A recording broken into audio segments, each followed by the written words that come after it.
ህወሓትን የማጥፋት ርብርብ መቆም አለበት ትናንትም ህወሓት እንዲጠፋ አልታገልኩም ዛሬም ህወሓት እንዲጠፋ አልታገልም ጦርነቱ ተጀምሯል ተኩስ ነው የቀረው ውጊያ ነው የቀረው እንጂ ጦርነቱ ተጀምሯል ጦርነት ምናልባት የጦርነት በታሪካችን አይተነው ማናቅ ጦርነት ነው 27 ዓመት ህወሓትን ስታገል ህወሓት ይጥፋ ብዬ አይደለም ህወሓትም ሆነ ኢህአዴግ የሀገሪቱ ችግሮች ብቻ ሳይሆን የመፍትሄ ማዕከል መሆን አለባቸው ብዬ ነው የታገልኩት አሁንም ቢሆን ተመሳሳይ አቋም ነው ያለኝ ህወሓት ይጥፋ ብዬ አላምንም ህወሓትን መታገል ግን ህወሓትን መቃወም ግን ተገቢ ነው ብቻ ሳይሆን አስፈላጊ ነው ብዬ ነው የማምነው ስለዚህ አንዳንድ ጊዜ ሰዎች ፖለቲካን አይረዱትም እነሱ ውስጥ ያጥፍቶ ማጥፋት አስተሳሰብ ውስጣቸው ላይ ይኖርና አንተ አንድን ኃይል ስትታገል ወይም ስትቃወም ይጥፋ ያልክ ይመስላቸዋል እኔ ማንንም የፖለቲካ ኃይል ይጥፋ ብዬ አላውቅም ቲፒኤልኤፍ ኢህአዴግ ትናንት እንዲጠፉ ታግዬ አላውቅም አሁንም ይጥፉ ብዬ አላምንም ስለዚህ አሁን ያልኩ ያለሁት ይሄ ነው ዛሬም የቲፒኤልኤፍ ተቃዋሚ ነኝ የኔና የቲፒኤልኤፍ አይዲዮሎጂ በጣም የተለያየ ነው የፖለቲካ መስመራችን በጣም የተለያየ ነው የቲፒኤልኤፍ አመለካከት የቲፒኤልኤፍ አይዲዮሎጂ ለትግራይ ህዝብ ለኢትዮጵያ ህዝብ አይጠቅምም ብዬ አምናለሁ በምንም ተአምር ግን ህወሓት መጥፋት አለበት የሚለውን አስተሳሰብ አልደግፍም በአጠቃላይ ይሄ የማጥፋት ፖለቲካን አልደግፍም እና ርብርብ አሁን ከፍተኛ ርብርብ አለ ህወሓትን የማጥፋት ስለዚህ ይሄን የማጥፋት እርምጃ ስቃወም ህወሓትን የደገፍኩ መስሎ የሚታያቸው ሰዎች አሉ እሱ ትክክል አይደለም እኔ የህወሓትን ጉዳይ ከአጠቃላይ የፖለቲካ ኃይል አስተላለፍ አንፃር ያይጄ ነው የማየው በቁንጽል አይደለም የማየው በስሜት አይደለም የማየው በጠባብ ቡድናዊ ስሜት አይደለም የማየው ከአጠቃላይ ከትግራይ ህዝብ ጥቅም ከአጠቃላይ ከኢትዮጵያ የፖለቲካ ኃይል አስተላለፍ አንፃር ነው የማየው ስለዚህ አሁን እንደው ልክ ህወሓት ቢጠፋ የኢትዮጵያ ችግር በእነ እንደሚጠፋ ተደርጎ እየተደረገ ያለው ርብርብ ይሄ የፖለቲካችንን አስቀያሚነት ነው የሚያሳየው ወደፊትም ችግራችንን ያባብሳል እንጂ መፍትሄ ይሆናል የሚል እምነት የለኝም ስለዚህ አሁንም ግልጽ በሆነ ቋንቋ ህወሓትን የማጥፋት ርብርብ መቆም አለበት አንደኛ በተግባር ሊውል የሚችል አይደለም የሚገባም አይደለም አይጠቅምም የሚል እምነት አለ ነገር ግን ህወሓትን መታገል ህወሓትን መቃወም ግን ተገቢ ነው ብዬ አምናለሁ የትግራይ ህዝብ የህወሓት አጀንዳ አይጠቅመውም ብዬ አምናለሁ ሊታገለው ይገባል ብዬ አምናለሁ ሊያጠፋው ይገባል ብዬ ግን አላምንም ህወሓት ደግሞ ቀላል የማይባል የራሱ ማህበራዊ መሰረት ያለው ድርጅት እንደሆነ አውቃለሁ ትግራይ ውስጥ ከሚቃወመው በላይ የሚደግፈው ብዙ እንደሆነ አውቃለሁ እነዛ የሚደግፉት ሰዎች መብት አላቸው ህወሓትን ይዘው ይመቀጠል የነሱ መብት ኢትዮጵያውያን ናቸው መከበር አለበት ድርጅቱን እስከፈለጉት ድረስ ይዘውት ሊቀጥሉ ይገባል የነሱን የፖለቲካ አመለካከት ልናከብርላቸው ይገባል ፖለቲካችንን የበለጠ ያወሳስበዋል ችግራችንን የበለጠ ያጠናክረዋልና አይጠቅምም ከሚል እንጂ እኔ ትናንትም የህወሓት ደጋፊ ሆኜ አላውቅም ዛሬም የህወሓት ደጋፊ አይደለሁም ትናንትም ህወሓት እንዲጠፋ አልታገልኩም ዛሬም ህወሓት እንዲጠፋ አልታገልም ይሄን ካለ መረዳት ይመስለኛል ሰዎች የተለያየ ሐሳብ ሲናገሩ እንሰማው ምንድነው ትልቁ ጉዳይ አቶ ደቱ የናንተ ፓርቲ ተሰርዟል ህወሓትም ተሰርዟል ሰረጅዋል ብሏል ምርጫ ቦርድ ዘሴም ምርጫ ቦርድ ነው የሰረዘውና ትግራይ ግን ትግራይን ያስተዳደረ ነው ህወሓትን ቀበሌ የሚያስተዳድረው ወረዳ ዞን የሚያስተዳድረው እሱ ነው የ51% ምናምን የሚባለው ኢንክሉዲንግ ፕሬዝዳንቱ ጀነራል ታደሰ ወረደ የህወሓት ሹመኛ ናቸው ምንድነው በኢትዮጵያ ፖለቲካ ሪያሊስቲክ ሆነ ስታየው ምርጫ ቦርድ ሰርጀዋል የተባለ ፖለቲካ ፓርቲ ግን ትግራይ በደንብ አድርጎ በጀት የተበጀተለት ከፌደራል ጋር ኖርማል ግንኙነት ያደረገ እየሰራ ያለው የጀነራል ታደሰ ወረደ የህወሓት አፖይንቲ ነው እንደዚህ አይነት አገር ምንድነው እንደ ሀገር ስታየው ሪያሊስቲክ ሆነ ስናየው እንደ ቀልድ አይደለም ወይ አይሚን ህዝብ ላይ እንደመቀለድ አይደለም ወይ ይሄ እኮ ነው የስታሊን ትልቁ ችግር የኢትዮጵያ ፖለቲካ ማቹራ ለማድረግ ሁሉ ጊዜ ስተትን ጥፋትን እየደገመ የሚቀጥል መሆኑ እኮ በዚህ ነው እንታይ አሁን እስቲ ቲፒኤልኤፍን መሰረዝ ምን ትርጉም አለው ሰርቲፊኬቱን ነው የምትቀማው የራሱ ህዝባዊ መሰረት አለው ከዛ ህዝብ ውስጥ ልታወጣው አትችልም በተግባር ልታጠፋው አትችልም ስለዚህ ውጤቱ ምንድነው የሚሆነው ህወሓትን ስትሰርዘው ጦርነት ያወጅክ ነው በጸጋ መጥፋትን ሊቀበል አይችልም ህወሓት እንደ ድርጅት ሊቀበል አይችልም ህወሓትን የሚደግፈው የህብረተሰብ ክፍል ሊቀበል አይችልም ስለዚህ ወዴት ይኬዳል ማለት ነው ወደ ጦርነት ይኬዳል የሚመስላቸው ግን ሰርቲፊኬቱ ስለተቀማ ወይም ስለተሰረዘ ከመድረቀዝ ገጽ የሚጠፋ ይመስላቸው ይሄው በተግባር ታየው ምርጫ ቦርድ ሰርጃለሁ አላውቅም አለው ትግራይም ግን እየመራ ነው ትልቅ የፖለቲካ ኃይል ሆኖ ቀጥሏል ምን ውጤት መጣ የመጣው ውጤት ምንድነው ቅራኔውን የበለጠ አከረረው። በሐሳብ በውይይት በድርድር ከመፍታት ይልቅ ወደ ግጭትና ጦርነት የሚሄድበትን እድል የበለጠ አሰፋን። አየህ፣ ይሄ ነው ትልቁ ችግር። ከዚህ ካልወጣን፣ ይሄ ከአጥፍቶ ጠፊነት ፖለቲካ ካልወጣን ችግራችንን ልንፈታ አንችልም። በኢትዮጵያ ተጨባጭ ሁኔታ ከዚህ በኋላ አንዳችን ሌላችንን አጥፍተን ብቻ አይደለም በዘላቂነት አሸንፈን መኖር አንችልም። በኮምፕሮማይዝ በመቻቻል በሰጥቶ መቀበል በመከባበር በመደማመጥ ነው ችግራችን ሊፈታ የሚችል። በማጥፋት የሚፈታ ችግር የለም። ማጥፋትም አይቻልም። ስለዚህ በተግባርም የታየው አሁን እንዳልከው ህወሓት እንዳልጠፋና ሊጠፋም እንደማይችል አስቀድሜ ስናገር የነበረው ይሄ ነው። ሰርቲፊኬት ወረቀቱን ስለተቀማ እና ምርጫ ቦርድ ስለሰረዘው ምንም መሬት ላይ ትርጉም የለውም። ውጤቱ የሚሆነው የህወሓት መጥፋት ሳይሆን እንደውም ምናልባት የህወሓት መጠናከር ነው። ለህልውናው ሲል አቅሙ የፈቀደውን ነገር ሁሉ ያደርጋል። የበለጠ ግጭት ነው የሚያመጣው፣ የበለጠ ጦርነት ነው የሚያመጣው እንጂ አይጠቅምም ነው። ግን ይሄ ፖለቲካ የሚገባው ሰው የለም። ያሳዝናል። በፊትም ያሁኑ ህዝብ ያለቀው የ2 ዓመት ጦርነት የተካሄደው በሌላ ምክንያት እኮ አይደለም። ከኢህአዴግ ውስጥ ቲፒኤልኤፍ ነጥለን ብናጠፋው እንጠቀማለን፣ የኢትዮጵያን ህዝብ ድጋፍ እናገኛለን፣ ስልጣናችንን ለረጅም ጊዜ እናራዝማለን ብለው ስላሰቡ ነው። ለዛ ሁሉ ለሚሊዮን ህዝብ ልቂት ምክንያት የሆነ ጦርነት ይፈነዳል። ያ ሁሉ ህዝብ አልቆ እንዴት መማር ያቅተናል? አሁንም ተመሳሳይ ስህተት ነው እየተሰራ ያለ፣ ተመሳሳይ መንገድ ነው እየተከተሉ ያሉት እና ጎበዝ፣ ይሄ ዝም ብሎ አንድን ድርጅት የመደገፍና ያለመደገፍ ጉዳይ አይደለም። ሰፋ አድርገን አንዳችን ሌላችንን አጥፍተን በዚህ ዘመን ልንኖር አንችልም። እንኳንስ ማጥፋት በዘላቂነት አሸንፈን መኖር አንችልም። ይሄን ካልተረዳን የኢትዮጵያ ፖለቲካ ሊለወጥ አይችልም። አለመለወጥ ብቻ አይደለም፣ ኢትዮጵያውያን እየተላለቅን ከመፈራረስ ልንድን አንችልም። ስለዚህ ከዚህ የፖለቲካ አስተሳሰብ ማይንድ ሴት መውጣት አለብን የሚል እምነት ነው ያለኝ። አንደኛው ሌላው አመሰግናለሁ አሰብለት። ሌላኛው የአሰብ ጉዳይ የሰጠው ምክር ነው። ባለፈው ጽሁፍ ይመስለኛል ዘለግ ያለ ጽሁፍ ላይ የአሰብ ጉዳይ ብሎ የባህር በር ብሎ የሚጀምረው ጦርነት የኢትዮጵያ መንግስት አደጋ አለው፣ የኢትዮጵያ እስከ መበታተን ሊያደርሰው ይችላል ይላል። ቃል በቃል ባይሆንም እንደዛ አይነት ሜሴጅ አስተላልፋል። አስብለቱ ኤርትራ እንዲፈንድ እያደረገ ነው ወይስ በዚህ በጦርነት ምክንያት የኢትዮጵያ መንግስት ተሸንፎ የኢትዮጵያ እንደ ክልሎችም ትግራይም አማራም ኦሮሚያም እንዲሁ የመገነጣጠል ስሜት አጋጣሚ እንዳይፈጠር ነው ለኢትዮጵያ አስበው ነው ወይስ አሰብ ኤርትራ ነው ብሎ አምኖ ነው የሚሉ ጥያቄዎች አሉ። ሁለት አንድ ክሊር ነው። የአሰብ ሉዓላዊነት የኤርትራ ሉዓላዊነት አምኖበት ነው ወይስ ስጋት በአሰብ ምክንያት ኢትዮጵያ እንዳትፈርስ ፈርቶ ነው? እሱን በደንብ ክሊር አድርጋት። ወል እንግዲህ በዚህ ጉዳይ ያለኝ አቋም ከረጅም ጊዜ ጀምሮ የሚታወቅ ነው። እንኳንስ አይደለም አሰብ ኤርትራ የሚባለው ሀገርና ህዝብ በታሪክ የኢትዮጵያ አካል ነው የነበረው፣ የታወቀ ነው። ይሄ ግን ደግሞ አሁን ከ1983 በኋላ እሱ ብቻ አይደለም፣ መጀመሪያ ከ1890ዎቹ ጀምሮ ለ60 ዓመት ኤርትራ ከኢትዮጵያ ተነጥላ ነበር፣ የኢጣሊያ ቅኝ ግዛት ሆና ነበር። በኋላ በጥሩ የታሪክ አጋጣሚ እንደገና ከእናት ሀገሯ ከኢትዮጵያ ጋር ተቀላቀለች፣ አንድ ሆነች። ነገር ግን አያያዙ ስላላወቅንበት ፌዴሬሽኑ ሲፈርስ እንደገና ጦርነት ተነሳ። ከ30 ጦርነት በኋላ ደግሞ ኤርትራ ከኢትዮጵያ ተገንጥላለች። አሁን ኤርትራ ሉዓላዊ ሀገር ነች። የአፍሪካ ህብረት፣ የተባበሩት መንግስታት የሚያውቃት ሉዓላዊ ሀገር ነች። አሁን ጥያቄ እየተነሳባቸው ያሉ የባህር በሮች ወይም ወደቦችም በኤርትራ ግዛት ውስጥ ያሉ ናቸው፣ የኤርትራ ናቸው። ይሄ ምንም ጥያቄ ውስጥ ሊገባ አይደለም። እዚህ ላይ ክሊር መሆን አለብን። ይሄ ማለት ግን ኢትዮጵያ የባህር በር ለማግኘት የሚኖራትን ጥያቄ ያስቀረዋል ማለት አይደለም። ኢትዮጵያ ህጋዊ በሆነ ዲፕሎማሲያዊ በሆነ ሰላማዊ በሆነ መንገድ ፍትህ ሊሰጠኝ ይገባል። 130 ሚሊዮን ህዝብ የባህር በር ተዘግቶበት ዘላለም መኖር አይችልም። ስለዚህ ይሄ ችግር ሊፈታልኝ ይገባል ብላ መታገል ትችላለች። አጀንዳዋ አድርጋ መታገል ትችላለች። አጀንዳዋ ሶቨሬን ሪፖርት ነው። እሷን ነው ብዙ ሰው የሚመጣጣበት።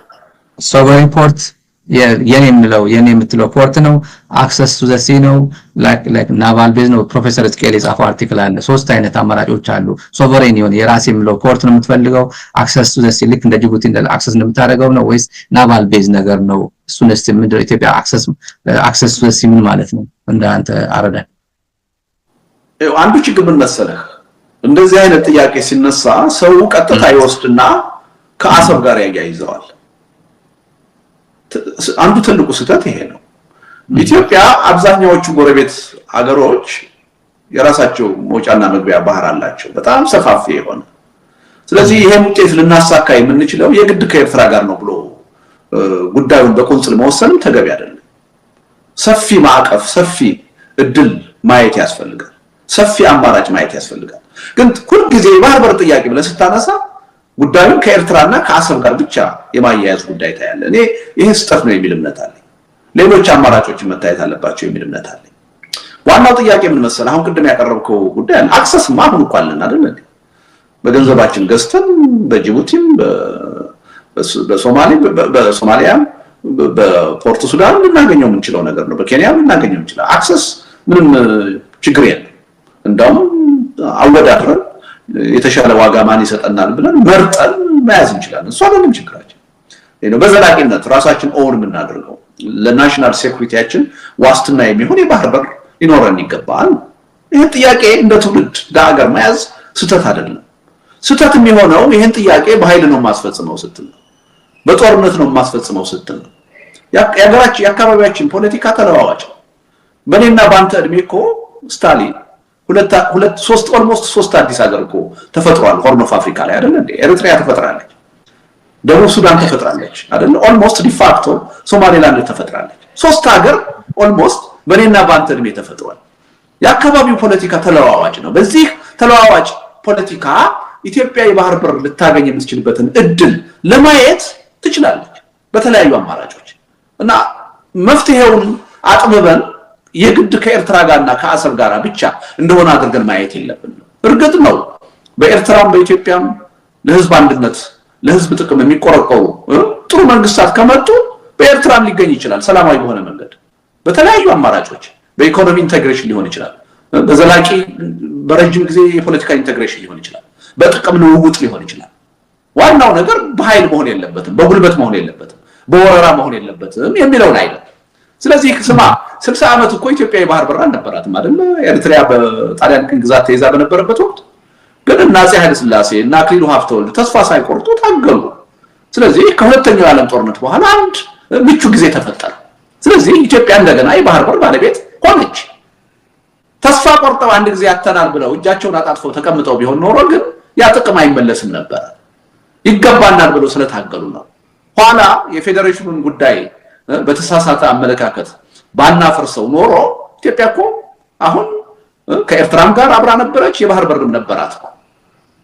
በተሳሳተ ፖለቲካ ነው ያን ያበላሸነው እና ሪሊ ይሄን አጀንዳ አድርጎ መቀጠል ማንንም ሊያስፈራ አይገባውም። ሁለተኛ ከኤርትራ ጋር ብቻ ተያይዞ መታየት የለበትም። ሶስተኛ በብዙ አማራጮች ሊታይ የሚችል ጉዳይ መሆን አለበት። ዋናው ጥንቃቄ ማድረግ ያለብን ዋናው ነገር ምንድነው? በምንም ተአምር በኃይል በወረራ የባህር በር ቀምተን የምንይዝበት እድል የሌለ መሆኑን ማረጋገጥ አለብን። አስፈላጊም እንዳልሆነ ማረጋገጥ አለብን። አሁን ግን እየተነሳ ያለው ምንድነው? ቀይ ባህርን ወይም ደግሞ አሰብን በኃይል በጉልበት በጦርነትም ቢሆን በማንኛውም መንገድ እናመጣለን የሚል ነው። ይሄ አውዳሚ ነው፣ ለማንንም አይጠቅም፣ በተግባርም ውጤታማ ሊሆን ይችላል። ለዚህ ነው የምቃወመው እንጂ እኔ ከማንም በላይ የኢትዮጵያ የባህር በር እንድታገኝ ስሟገት የነበርኩ ሰው ነኝ። በኢትዮጵያ የፖለቲካ ታሪክ ለመጀመሪያ ጊዜ ኢትዮጵያ የባህር በር ያስፈልጋታል፣ የባህር በር ጥያቄን አጀንዳችን አድርገን መታገል አለብን ብሎ በፖለቲካ ፕሮግራሙ የባህር በር ጥያቄን ያካተተ የመጀመሪያና ብቸኛ ፓርቲ ኢዴፓ ነው። ስለዚህ ይሄ አስተሳሰባችን አሁንም አልተቀየረም። ቁም ነገሩ ያለው ግን ትናንትም ዛሬም ይሄን ዓላማ ይሄን ጥቅም በጉልበት በኃይል እናሳካለን የሚል እምነት የለኝም። የዓለም ፖለቲካ ተለዋዋጭ ነው፣ ደግሞ ጀስት ነው እንደዚህ ብሎ መጠየቅ በተለያዩ የታሪክ አጋጣሚዎችም ታይቷል። አንድ ህዝብ ባህር ተዘግቶበት የወደፊት ዕጣ ፈንታው እድገቱ ሁሉ ችግር ውስጥ ነው የሚገባው። ስለዚህ ይሄ እንዴት ይሳካል የሚለው የተለያዩ አማራጮችን ጠረጴዛ ላይ አስቀምጠን ማየት አለብን። እንደየጊዜው እንደየሁኔታው ተለዋዋጭ ሆኑ የመፍትሄ ሐሳቦችን እያመነጨን መታገል አለብን እና አንደኛ ሲነሳ ጥያቄው ሁልጊዜ ኤርትራውያኖች መበርገግ የለባቸው። የግድ ከኛ ነው እየተፈለገ ያለው ከኛም እየተፈለገ ያለው በኃይል ለመጠቅ ነው የሚል አመለካከትን መተው አለባቸው። ትክክል አይደለም። ይልቁንስ ይሄ የኢትዮጵያውያን ችግር እንዴት ሊፈታ ይችላል? እውነታቸውን እኮ ነው። የሚለውን አስተሳሰብ ፓተርኑ የብልጽግና መንግስት የጠቅላይ ሚኒስትሩ የጦርነት ፓተርኑ ምልክቶቹ ወደዛ የሚያዘነብሉ አይነት እኮ ለዛ እኮ ነው አልኩ የተቃወምኩት እኮ ነው በኃይልም እናመጣለን የሚል አስተሳሰብ ስለተያዘ እና ያ መሆኑ በትክክል የሚያሳዩ መረጃዎች አሉ የአገዛዙ ተከፋይ የሆኑ ሚዲያዎች አጀንዳ እየተሰጣቸው አሰብ እንገናኝ እያሉ አቋም ያራምዱ ነው ሌላውን ተተኮ ምንድነው የአንድ ትልቅ ክልል የኦሮሚያ ክልል ፕሬዝዳንት እኮ የሚቀጥለው አመት ሬቻን የምናከብረው ቀይ ባህር ነው አለኩ ይሄ ጦርነት ቅስቀሳ ነው የጦርነት አዋጅ ነው በዲፕሎማሲ በፒአር እንዲህ አይነት ንግግር ከጦርነት ቅስቀሳ ያነሳ አይደለም ከጦርነት አዋጅ ያነሳ አይደለም እና ከበቂ በላይ ምልክቶች አሉ እሱን ነው እየተቃወምኩ ያለሁት እንጂ ኢትዮጵያ የባህር በር እንዳታገኝ ፈልጊ አይደለም እንድታገኝ ይፈልጋል እውነቱን ለመናገር ከማንም በላይ የአጀንዳው አቀንቃኝ ነኝ እንደውም ታሪኬም የሚያሳየው ይሄ ነው ወደፊትም እንቀጥልበት ነው በምንም ተአምር ከዚህ በኋላ በ21ኛው ክፍለ ዘመን አንድ አገር ሌላ ሉዓላዊ አገርን በኃይል ወሮ በጉልበት የባህር በር የሚያገኝበት ዘመን አልፏል የለም ግን ይሄ ማለት ሌሎች አማራጮች የሉም ማለት አይደለም ቅድም እንዳልኩ በተለይ አካባቢያችን ፖለቲካ ተለዋዋጭ ሀገሮች ሁሉ እንዳዲስ የሚፈጠሩበት አካባቢ ነው ስለዚህ በተለያየ መንገድ ይሄን አላማ ለማሳካት እንችላለን ምንችለው ግን አጀንዳውን አጀንዳ አድርገን ይዘነው ስንቀጥል ነው አጀንዳ ካላደረግነው እናገኘው አንችልም በዚህ መልኩ ቢታይ ጥሩ ነው ሪጅኑን ትንሽ እንዳሰው አቶ ልደቱ ሪጅኑን ኮንሲስተንት የሆነ ከጎረቤት ጋር ስትራቴጂክ የሆነ ግንኙነት ከመፍጠር ይልቅ ለጊዜው ብሎ የሆነ ታክቲካል ግንኙነት እንፍጠር እያለ ከኤርትራ ጋር በአጭር ጊዜ ተዋዶ እንዴት እንደተለያየ ታየዋለ በሱዳን ፖለቲካ ላይ ያው ማንን ወግኖ በሱዳን ፖለቲካ ላይ እንደተሳተፈ ታየዋለ በትልቅ የሃይድሮ ፓወር የግድብ የናይል የአባይ ግድብ እንኳን ሲገነባ ከኢትዮጵያ ጎን የቆመ የሱዳን ህዝብና መንግስት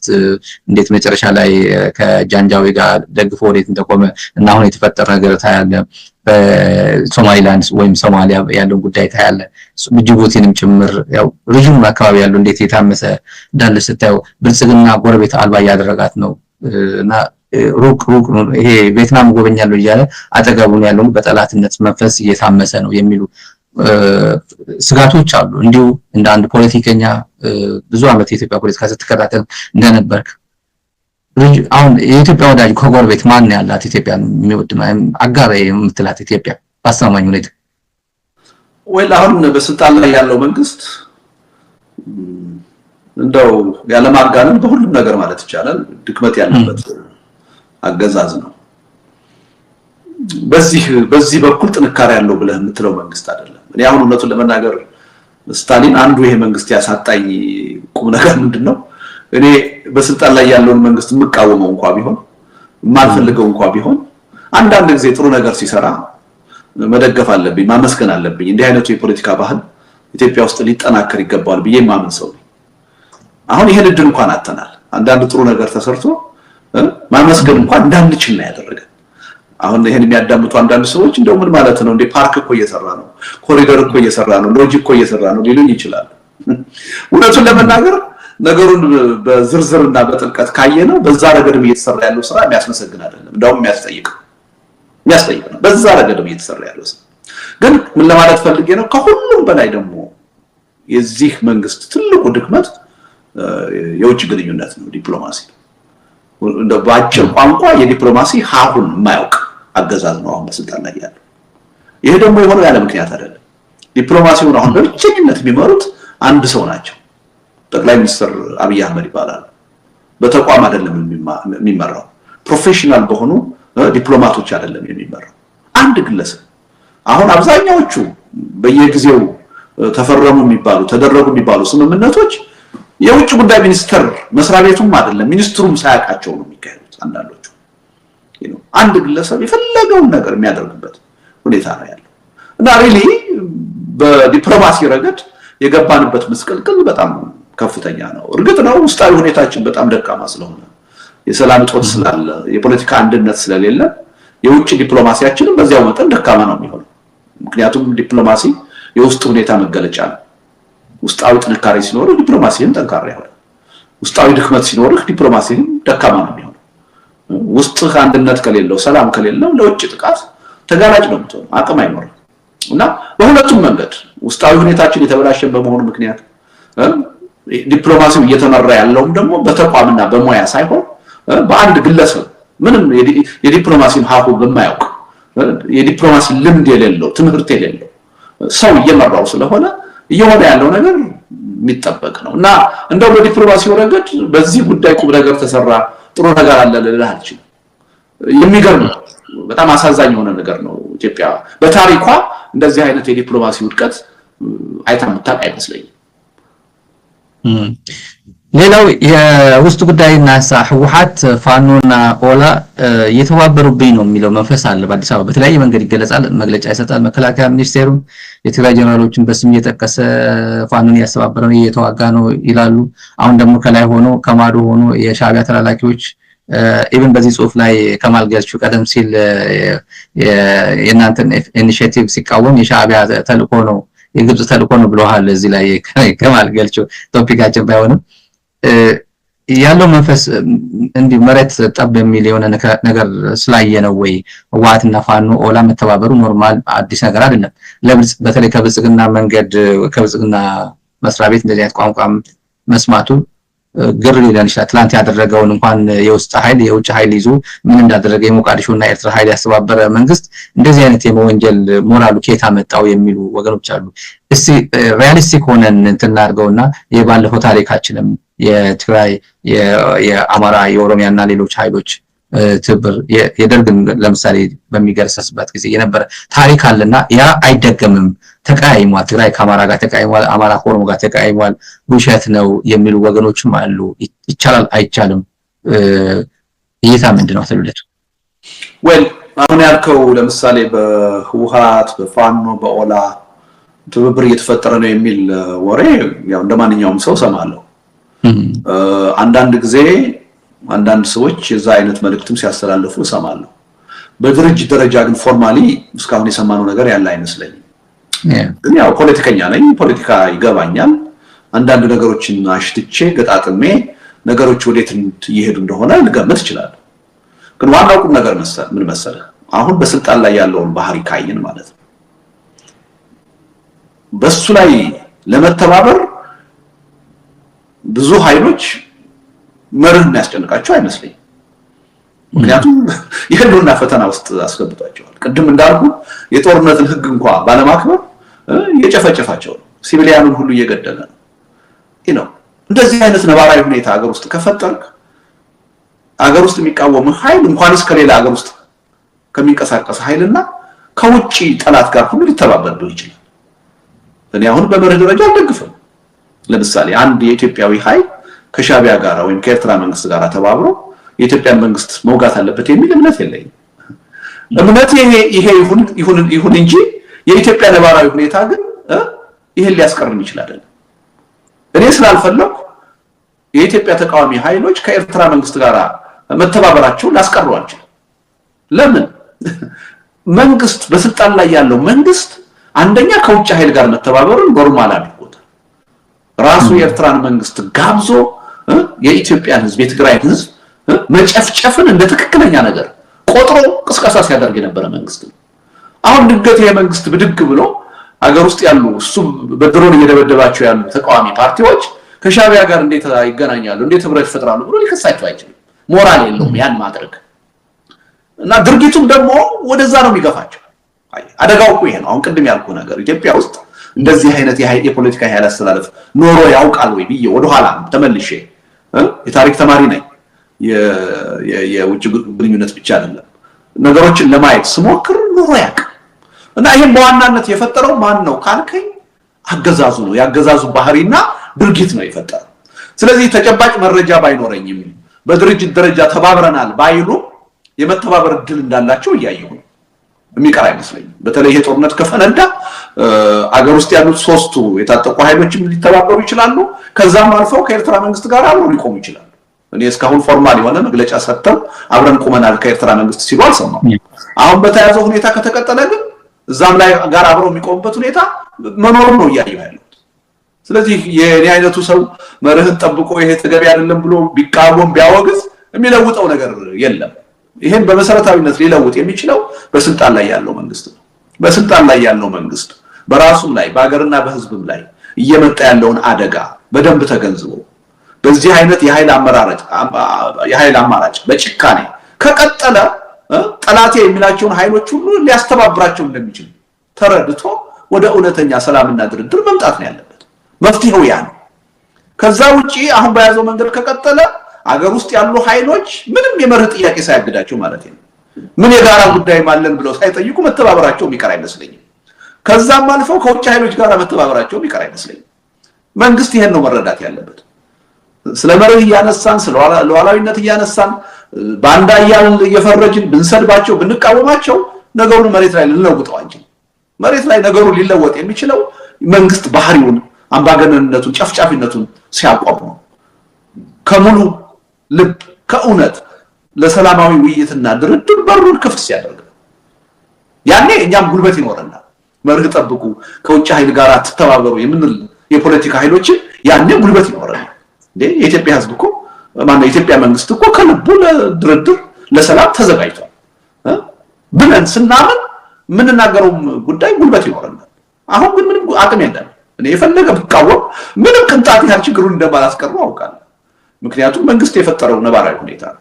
በያዘው መንገድ እስከቀጠለ ድረስ ይሄ ከመሆን የሚያግድ ነገር ያለ አይመስለኝም።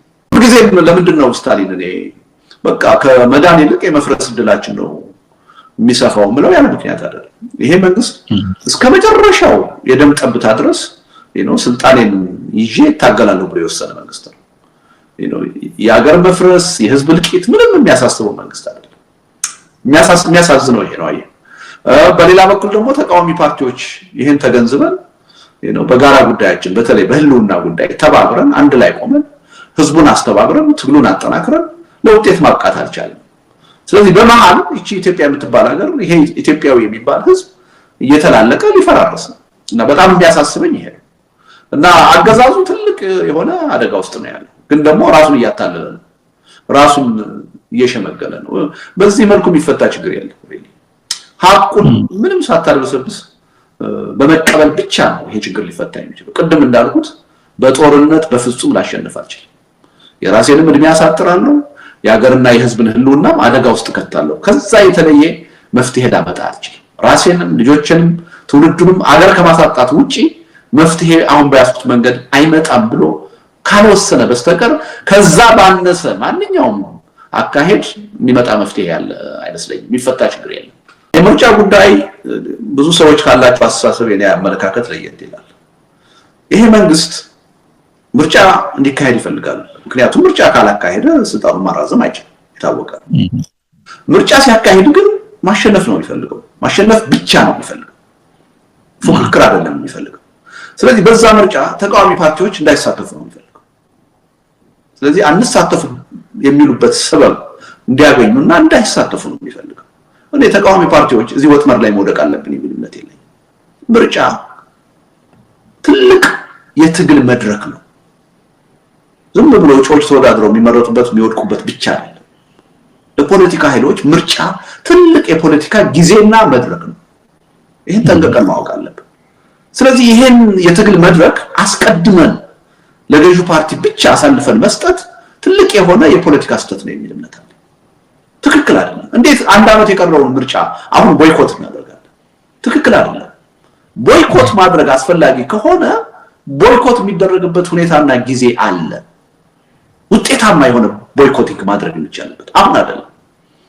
መጀመሪያ የምታደርገው ምንድነው? አዎ የፖለቲካ ፓርቲ ነኝ፣ ለምርጫ ወዳደራለሁ፣ በምርጫም ደግሞ ነፃና ፍትሃዊ እስከሆነ ድረስ እጥልሃለሁ፣ አሸንፋለሁ፣ በዚህ ተማመናለሁ ብለህ አንተን ለምርጫ ትመዘገባለህ። አንተ ብቻ አይደለም ሊመርጥህ የሚችለውን ህዝብ ውጣ፣ በዜግነት ካርድህን አውጣ ትለዋለህ። ካርድህን መጀመሪያ በእጅህ ያዝ ትለዋለህ። ከያዘ በኋላ የምርጫው ሂደት ውስጥ እጩዎችህን ይዘህ ትገባለህ። ቅስቀሳ ማድረግ ትጀምራለህ። ያኔ ስልጣኑን ማስነጠቅ ስለማይፈልግ ማሰር ይጀምራል፣ ማፈን ይጀምራል፣ መግደል ይጀምራል። ይህን ድርጊቱን በጋድ ለኢትዮጵያ ህዝብም ለዓለም ህዝብ መጀመሪያ ማሳየት ያስፈልጋል። ይሄን አሳይተህ በምርጫው መቀጠል የማትችልበት ከአቅም በላይ የሆነ ሁኔታ ከገጠመህ ከምርጫው ራስህ ልታገል ትችላለህ። ስታገል ግን ብቻህን አይደለም የምታገለው፣ ዋናው መራጩን ህዝብ ካርድ የያዘውን እንዲያገል ነው የምታደርገው። አስቀድሞ ግን አንተን የሚመርጠው ሰው ካርድ ካልያዘ ከምርጫው እንዲገለል ልታደርገው አትችልም። ምክንያቱም ምርጫ እንዴት ነው የሚመዘነው ታውቃለህ አይደለ? ስንት ሰው ምርጫ ለመምረጥ ተመዘገበ? ከተመዘገበው ሰው ውስጥ ስንቱ ገዢውን ፓርቲ መረጠ ተብሎ ነው የሚሰለው። ስለዚህ አሁኑኑ ተቃዋሚዎች አንገባም ካሉ የተቃዋሚው ደጋፊ ካርድ ያወጣል። ካርድ የሚያወጣው የገዢው ፓርቲ ደጋፊ ብቻ ይሆናል። ስለዚህ ገዢው ፓርቲ ለምርጫ ከተመዘገቡት ሜቢ 100% ወይም 95% ምናምን ተመረጠ ተብሎ ሂሳብ ይሰራል። ይሄ ትልቅ ሌጂቲመሲ ይሰጠዋል። ያንተ ደጋፊዎች በገፍ ተመዝግበው ከ50% በላይ ሳይመርጡ ከቀሩ ግን መንግስት ሌጂቲመሲውን ያጣል። ያ ትልቅ ድል ነው ለተቃዋሚው ጎራ፣ ለአገዛዙ ደግሞ ትልቅ ሽንፈት ነው። ስለዚህ የፖለቲካ ፓርቲዎች መቼና እንዴት ነው ቦይኮት ማድረግ ያለብን የሚለውን በስሜት አይደለም በተጠና ሁኔታ ነው መወሰን ያለባቸው እንጂ ካሁኑ ምርጫ እንሳተፍም የሚለው ሱሳይዳል ነው። ማንንም ሳይሆን ገዢውን ፓርቲ የሚጠቅም የህዝቡን ትግል የሚጎዳ ነው። ከዚህ የተሳሳተ መንገድ ተቃዋሚዎች መውጣት አለባቸው ብዬ አምናለሁ። ያው የለማ ቢሮ የለም ማለታቸው ነው። ኦሮሚያ ለምሳሌ ምንም ቢሮአችን ተዘግቷል አሉ እና ኦነግ እና ፕሮፌሰር መረራ ጉዲና እንደዛ ነው ያሉት እኮ። መጀመሪያ እኮ የምታደርገው ቢሮውን ለመክፈት ጥረት ታደርጋለህ፣ ምርጫ ቦርድን ቻሌንጅ ታደርጋለህ፣ ፍርድ ቤትን ቻሌንጅ ታደርጋለህ፣ መንግስትን ቻሌንጅ ታደርጋለህ። ቢሮ መክፈት እንደማትችል በድጋሚ ለኢትዮጵያ ህዝብ ለዓለም አቀፉ ህብረተሰብ ማሳየት አለብህ አይደል እንዴ? መጀመሪያ ግን የዛሬ ዓመት እንደዚህ ሆኗልና የሚመጣው ምርጫም እንደዚህ ነው የሚሆነው፣ ስለዚህ አልሳተፍም ማለት ተገቢ አይደለም። ይሄ ከማንም በላይ ገዢው ፓርቲ ነው ፕሊዝ የሚጠቅመው። ገዢው ፓርቲ በምርጫው እንድንሳተፍ አይፈልግም። ቅድም ነግሬያለሁ። የኔን ፓርቲ ኢዴፓን ለምንድን ነው ያፈረሰው? ምርጫ እንዳንወዳደር ስለፈለገ ነው። አሁን አስቀድመን ምርጫ እንድንሳተፍ ማለት በጣም በከፍተኛ ደረጃ ገዢው ፓርቲ የሚያስደስት ነው፣ የሚጠቅም ነው። አሁን በውስጣቸው ሰራንላቸው ይላሉ፣ ተስፋ አስቆርጠናቸዋል። ምርጫ እንሳተፍም ካሉ በቀላሉ ስሙዝሊ የራሳችን መራጭ ተመዝግቦ እንዲመርጠን አድርገን 5 ዓመት ኮንትራታችንን እናድሳለን ብለው ይደሰታሉ። ያስደስታልም ደግሞ ይሄ አካሄድ እና ሪሊ በጥንቃቄ ብናየው ጥሩ ነው። በስሜት እየተነሳን መናገር የለብንም። በጥናት የተደገፈ መሆን አለበት። ሪሊ እንደዚህ አይነት ውሳኔያችን የኢትዮጵያ የፖለቲካ ኃይሎች ቁጭት ውስጥ እየገቡ ነው ወይ? ይሄን ተስፋ ያጣ ህዝብና አገር ተስፋ ሊሰጡት እየፈለጉ ነው ወይ የሚል ጦርነት ያብቃ፣ የግፍ አገዛዝ ያክትም፣ ሰላም ይስፈን የሚል ነው። ይሄ ለኢትዮጵያ ህዝብ ለእያንዳንዱ ኢትዮጵያዊ የጋራ አጀንዳ ነው የሚል እምነት አለን እና ይሄን መሰረት አድርገን በኢትዮጵያ የፖለቲካ ሂደት ተጽዕኖ ፈጣሪ ናቸው ያልናቸውን የራሳቸው ማህበራዊ መሰረት አላቸው ያልናቸውን 15 ፖለቲከኞች ጋብዘናል እና በጣም ውጤታማ ሆኖ ነው ያገኘነው። እስካሁን ድረስ ከሁለት ሰዎች በስተቀር 13ቱ የጋበዝናቸው ሰዎች ማረጋገጫ ሰጥተውናል። ሪሊ የኢትዮጵያ የፖለቲካ ኃይሎች ቁጭት ውስጥ እየገቡ ነው ወይ? ይሄን ተስፋ ያጣ ህዝብና አገር ተስፋ ሊሰጡት እየፈለጉ ነው ወይ የሚል አዲስ ተነሳሽነት ፈጥሮልናል በእውነት እና ያልገመትናቸው ይገኛሉ ያላልናቸው ሰዎች ሁሉ ለመገኘት ፈቃደኛ ሆነዋል። አሁን እንግዲህ የመጨረሻውና ወሳኙ ውጤት ከማን ነው የሚጠበቀው? ከህዝቡ ነው የሚጠበቀው። ህዝቡ በነቂስ ወጥቶ ይሄ አጀንዳ የኔ አጀንዳ ነው ብሎ ይሄን ያቀረብነውን የተቃውሞ እንቅስቃሴ ተቀላቅሎ ለኢትዮጵያ ህዝብ የሚያስተላልፈው መልእክት ከፍተኛ ነው። ነገ ከነገ ወዲያ በተግባር መሬት ላይ ለምናደርገው ትግል ትልቅ እርሾ መነሻ ሆኖ የሚያገለግል ነው የሚሆነው። ለአገዛዙ የሚያስተላልፈው መልእክት በጣም ከፍተኛ ነው። ለውጭ መንግስታትና ድርጅቶችም ለዓለም አቀፉ ህብረተሰብ የሚያስተላልፈው መልእክት ቀላል አይደለም እና ይሄ መድረክ እጅግ በጣም አስፈላጊ ነው። ግን ደግሞ የመጨረሻ ሳይሆን የመጀመሪያ ነው። ከዛ በኋላ በተከታታይ ለምንወስዳቸው የፖለቲካ እርምጃዎች በተለይ ወደ ሰላማዊ ህዝባዊ እምቢተኝነት ህብረተሰቡ እንዲገባ ለምናደርገው ጥረት አንድ የመነሻ ስፕሪንግ ቦርድ መስፈንጠሪያ መድረክ ሆኖ የሚያገለግል ነው የሚሆነው እና ትልቅ መድረክ ነው። አበረታች ውጤት እያገኘን ነው ማለት ነው። በአጠቃላይ አገዛዙ ምን ያህል ሰላማዊ ትግልን እንደሚፈራ፣ ሰላማዊ ትግል ኢትዮጵያ ውስጥ ከተጠናከረ ዋጋ የለኝም ህልውና የለኝም ብሎ የሚጨነቅ መሆኑን የሚያሳይ ነው። ኢትዮጵያ ውስጥ እኮ እስር ቤት በጣም ብዙ ዜጎች ናቸው በፖለቲካ ምክንያት በአስተሳሰባቸው ምክንያት ታስረው የሚገኙት። ቀላል የማይባሉ ያው የፊት ለፊቱ ችግር ትኩረታችንን እየወሰደው እንዘነጋቸዋለን እንረሳቸዋለን እንጂ በአስተሳሰባቸው በፖለቲካ አመለካከታቸው እስር ቤት ተወርውሮ ዓመታትን እኮ ያስቆጠሩ ብዙ ሰዎች አሉ። በሰላማዊ ትግል የሚታገሉ እንደነ ክርስቲያን ታደለ እንደነ መስከረም አበራ የመሳሰሉ አመለካከታቸው ምንም ይሁን ምን በሰላማዊ መንገድ የሚታገሉ ታስረው እስር ቤት እየማቀቁ ነው በጣም ብዙዎች። ኦሮሚያ ብንሄድ እስር ቤቶች ተጨናንቀዋል፣ ሞልተዋል። አማራ ክልል ብንሄድ ተመሳሳይ ነው እና ብዙ አካባቢዎች ብንሄድ አሁን ኦልሞስት መቃወም እንዳይቻል ነው አፈና እየተፈጸመ ያለው። የአቶ ታዬ ጉዳይ እኮ ግልጽ ማሳያ እኮ ነው። ይሄ ሰውዬ ሌላ ምንም መሳሪያ የለውም፣ ፌስቡክ ነው ያለው። በፌስቡክ ስለጻፈ አገዛዙ ይሄን እንኳን መታገስ አቅቶት ነው አሁን እንደገና ወደ እስር ቤት የወረወረው እና ምንም ጥርጥር የለውም አገዛዙ ያው ዴሞክራት እንዳልሆነ እውነተኛ የሰላም ተቆርቋሪ እንዳልሆነ በጦርነትና በኃይል አፈና ብቻ የሚያምን መሆኑን ራሱን ደግሞ ደጋግሞ አጋልጧል እና የኢትዮጵያ ሕዝብ አውቋል። ዓለምም በዚህ ረገድ ያለውን እውነታ በደንብ ተገንዝቧል ብዬ ነው የማምነው። ይሄ ትልቅ ሽንፈት ነው፣ ግን አንድ ሽንፈት ነው እንጂ የመጨረሻ ሽንፈት አይደለም። ዋናው ሽንፈት ይሄን ኃይል በህዝባዊ ትግል ወደ ሰላማዊ መንገድ፣ ወደ ድርድር፣ ወደ ውይይት ወዶ ሳይሆን በትግል ተገዶ እንዲመጣ ማድረግ ስንችል ነው። ይሄን መቀበል ካልቻለ ደግሞ በህዝብ ትግል ተገዶ ስልጣኑን ሁሉ እንዲያጣ ማድረግ ስንችል ነው አሸንፈናል ወይም ተሸንፏል እንል እንችል። ስለዚህ በአስተሳሰብ ተሸንፏል እንደሚለው ህግ አክባሪ እንዳልሆነ፣ ሰላም ወዳድ እንዳልሆነ፣ ዴሞክራት እንዳልሆነ ደግሞ ደጋግሞ አረጋግጧል። እንዲያረጋግጥም ያደረግነው ያለ ምክንያት አይደለም። በሰላማዊ ትግል የምንንቀሳቀስ ኃይሎች ስለነበርን ነው እና ይሄ አካል በትጥቅ ትግል የሚያደርጉትንም በአግባቡ ዓለም አቀፍ የጦርነት ህግ በሚፈቅደው መሰረት አይደለም ከነሱ ጋር የሚዋጋው። ታጣቂዎቹን ብቻ ሳይሆን በአካባቢው የሚኖረውን ህዝብ፣ ሲቪል ህዝብ ሁሉ በጭካኔ የሚጨፈጭፍ መንግስት ነው። ሰላማዊ ታጋዮቹም ደግሞ ምንም ህገወጥ ባልሆኑበት ሁኔታ፣ ህግን ባልጣሱበት ሁኔታ ሰበብ እየፈጠረ የሚያፍን የሚያስር የሚገል መንግስት ነው። በቴ ኦርጌሳ ጠበንጃ ይዞ ታግሎ አይደለም የተገደለው ነው። በሰላም የሚኖር ሰው ነው፣ ሰላማዊ ሐሳብ የሚያቀርብ ሰው ነው።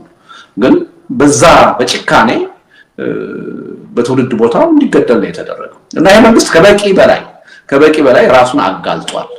እንኳንስ የህጋዊነትና ሰላማዊነትን የጦርነትንም ህግ የማያከብር ጦረኛ መሆኑን በተጨባጭ ለኢትዮጵያ ህዝብም ለዓለምም አሳይቷል እና በዛ ደረጃ ትልቁን ሽንፈት ተቀብሏል ማለት ነው፣ ተሸንፏል። ግን ስልጣን ላይ እስካለ ድረስ የተሟላ ሽንፈት ነው ማለት አይደለም። አሸንፈናል የምንለው በጉልበት ስልጣን ላይ መቀጠል የማይችልበት ሁኔታ ስንፈጥር ነው።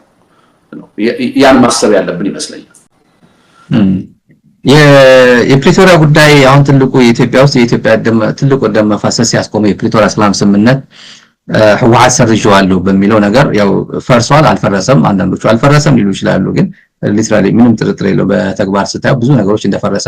አንደኛው ተዋዋይ አካል ሞተ ማለት አንደኛው ያው ስምምነቱ ነለ እንደ ቮይድ ይሆናል፣ ያው እንደሞተ ነው የሚቆጠረው። የፕሪቶሪያ ሰላም ስምምነት ህወሓት ሰርዤዋለሁ ብሎ የኢትዮጵያ ችግር ደግሞ ወደ ሌላ ማጥ ውስጥ እያስገባ ያለ ነገር ይመስላል። ነገሮች የጦርነት ድባብ እየታየ ይመስላል። አጠቃላይ ያለው ሁኔታ ስታየው ሪጅኑን የሚያምስ ተለቅ ያለ የትግራይ ጦርነት ሳይሆን ተለቅ ያለ ድባብ ይዞ የሚመጣ ይመስላል። የፕሪቶሪያ ሰላም ስምምነት ህወሓት ሰርዤዋለሁ ብሎ ያው እንደምታየው ደግሞ አፋር በይፋ ሰራዊት ዩኒፎርም አስለብሶ ጀነራል መድቦ ምግብ እየመደበ ደሞዝ እየመደበ ኦፊሻሊ በጎረቤት ክልል አፋር እያሰለጠነ ትግራይ የሚያምስ ኦፊሻል በሚዲያም እያየ ነው እንገኛለን። ስለዚህ የፕሪቶሪያ ሰላም ስምምነት ፈርሷል አልፈረሰም ያንተ እይታ ምን ይመስላል? ሌሎችም እንደ ፖለቲከኛም እንደ ዜጋም ስታየው። ግን አንድ ኢንፎርሜሽን ጥያቄ አለኝ። ስታሊን ህወሓት እንደዛ አለ እንዴ? አፍርሻለሁ ብሏል በመግለጫ ፎርማሊ? በትግራይማ አለ ነው የሚለው እኮ እኔ አባባል ግን በመግለጫ እንደዛ ያሉ ይመስላልና ገርሞኝ አለ ነው እነሱ አለ ያሉ ነው። እስከዛ ተስፋ አልቆረጥንም ነው የሚሉት። ኦኬ ግን አገላለጽ እንደዛ ይመስላልና እኔ ምናልባት ያላየሁት መግለጫ ካለ ብዬ ነበር። የፕሪቶሪያው ስምምነት መቼም ታስታውሳለህ፣ መግለጫዬም ደርሷል። ገና ፕሪቶሪያ ላይ በተፈረመ በማግስቱ ነው እኔ አንድ ጽሁፍ ያጋራሁት እና የፕሪቶሪያው ስምምነት ያስደስታል፣ ያሳዝናል፣ ያሳስባል ብዬ ነው የጻፍኩት። እና ለምንድነው ያሳዝናል ያሳስባል ያልኩት? እዛ ላይ የተቀመጡት ነጥቦች ሳያቸው አንደኛ በተግባር ሊፈጸሙ የሚችሉ አይደሉም፣ አንዳንዶቹ በተባለው ጊዜ ማለት ነው። ሁለተኛ ደግሞ መሰረታዊ የችግሩ ምንጭ የሆነውን የፖለቲካ ችግር ሊያደርቅ የሚችል ሜካኒዝም አልተቀመጠም። ዝም ብሎ ችግሩን ነው እንጂ ያየው የችግሩ ምንጭ ምንድነው፣ ይሄን የችግሩን ምንጭ እንዴት አድርገን ልንፈታው እንችላለን የሚለውን ትልቁን ጥያቄ ያልመለሰ ስምምነት ነው የነበረው። ሁለተኛ በኔ እምነት ሁለቱም ወገኖች ከዚህ በኋላ ጦርነት በቃን፣ ችግራችንን በሰላማዊ መንገድ ብቻ መፍታት አለብን የሚል ልባዊ ቁርጠኝነት ነበራቸው ብዬ ማለት ነው። ሁለቱም አስቸጋሪ ሁኔታ ውስጥ ነው የነበሩት። ጊዜ መግዛት ይፈልጋሉ። የተሻለ የተመቸ ጊዜ እስኪመጣ ድረስ ለጊዜው ይህን ስምምነት የፈለገው አይነት ይዘት ቢኖረውም እንፈርም በሚል ፍላጎት እንጂ ከሙሉ ልብ ጦርነት ከዚህ በኋላ በቃን፣ ችግራችንን ከዚህ በኋላ በውይይት በድርድር ነው የምንፈታው ከሚል ጠንካራ እምነት የተፈረመ ነው የሚል እምነት አልነበረኝ። ስለዚህ እኔ የፕሪቶሪያው ስምምነት ከተጣሰ ቆይቷል። በነገር ላይ የፕሪቶሪያው ስምምነት የተጣሰው ስምምነቱ በተፈረመ ማግስት ጠቅላይ ሚኒስትሩ ደቡብ አንድ ሎጂ ጋር ሄደው ንግግር ሲያደርጉ ነው 100% ብልጽግና የሚፈልገው ነገር አግኝቷል ብለው ሲናገሩ ያ ስምምነት እንዳልሆነ የተካሄደው ድርድር እንዳልሆነ በደንብ አሳይተዋል። ለኔ ከዛ ቀን ጀምሮ ነው የተጣሰ የነበረው እና አሁን በተለይ ህወሓት ከፖለቲካ ድርጅትነት ተሰርዟል አላውቀውም ካለ በኋላ መንግስት የፕሪቶሪያው ስምምነት ለይቶለት የለም አለ ሊባል አይችልም። የለም ከዛ በፊት አለ በሚባልበት ሁኔታ ላይ አልነበረም።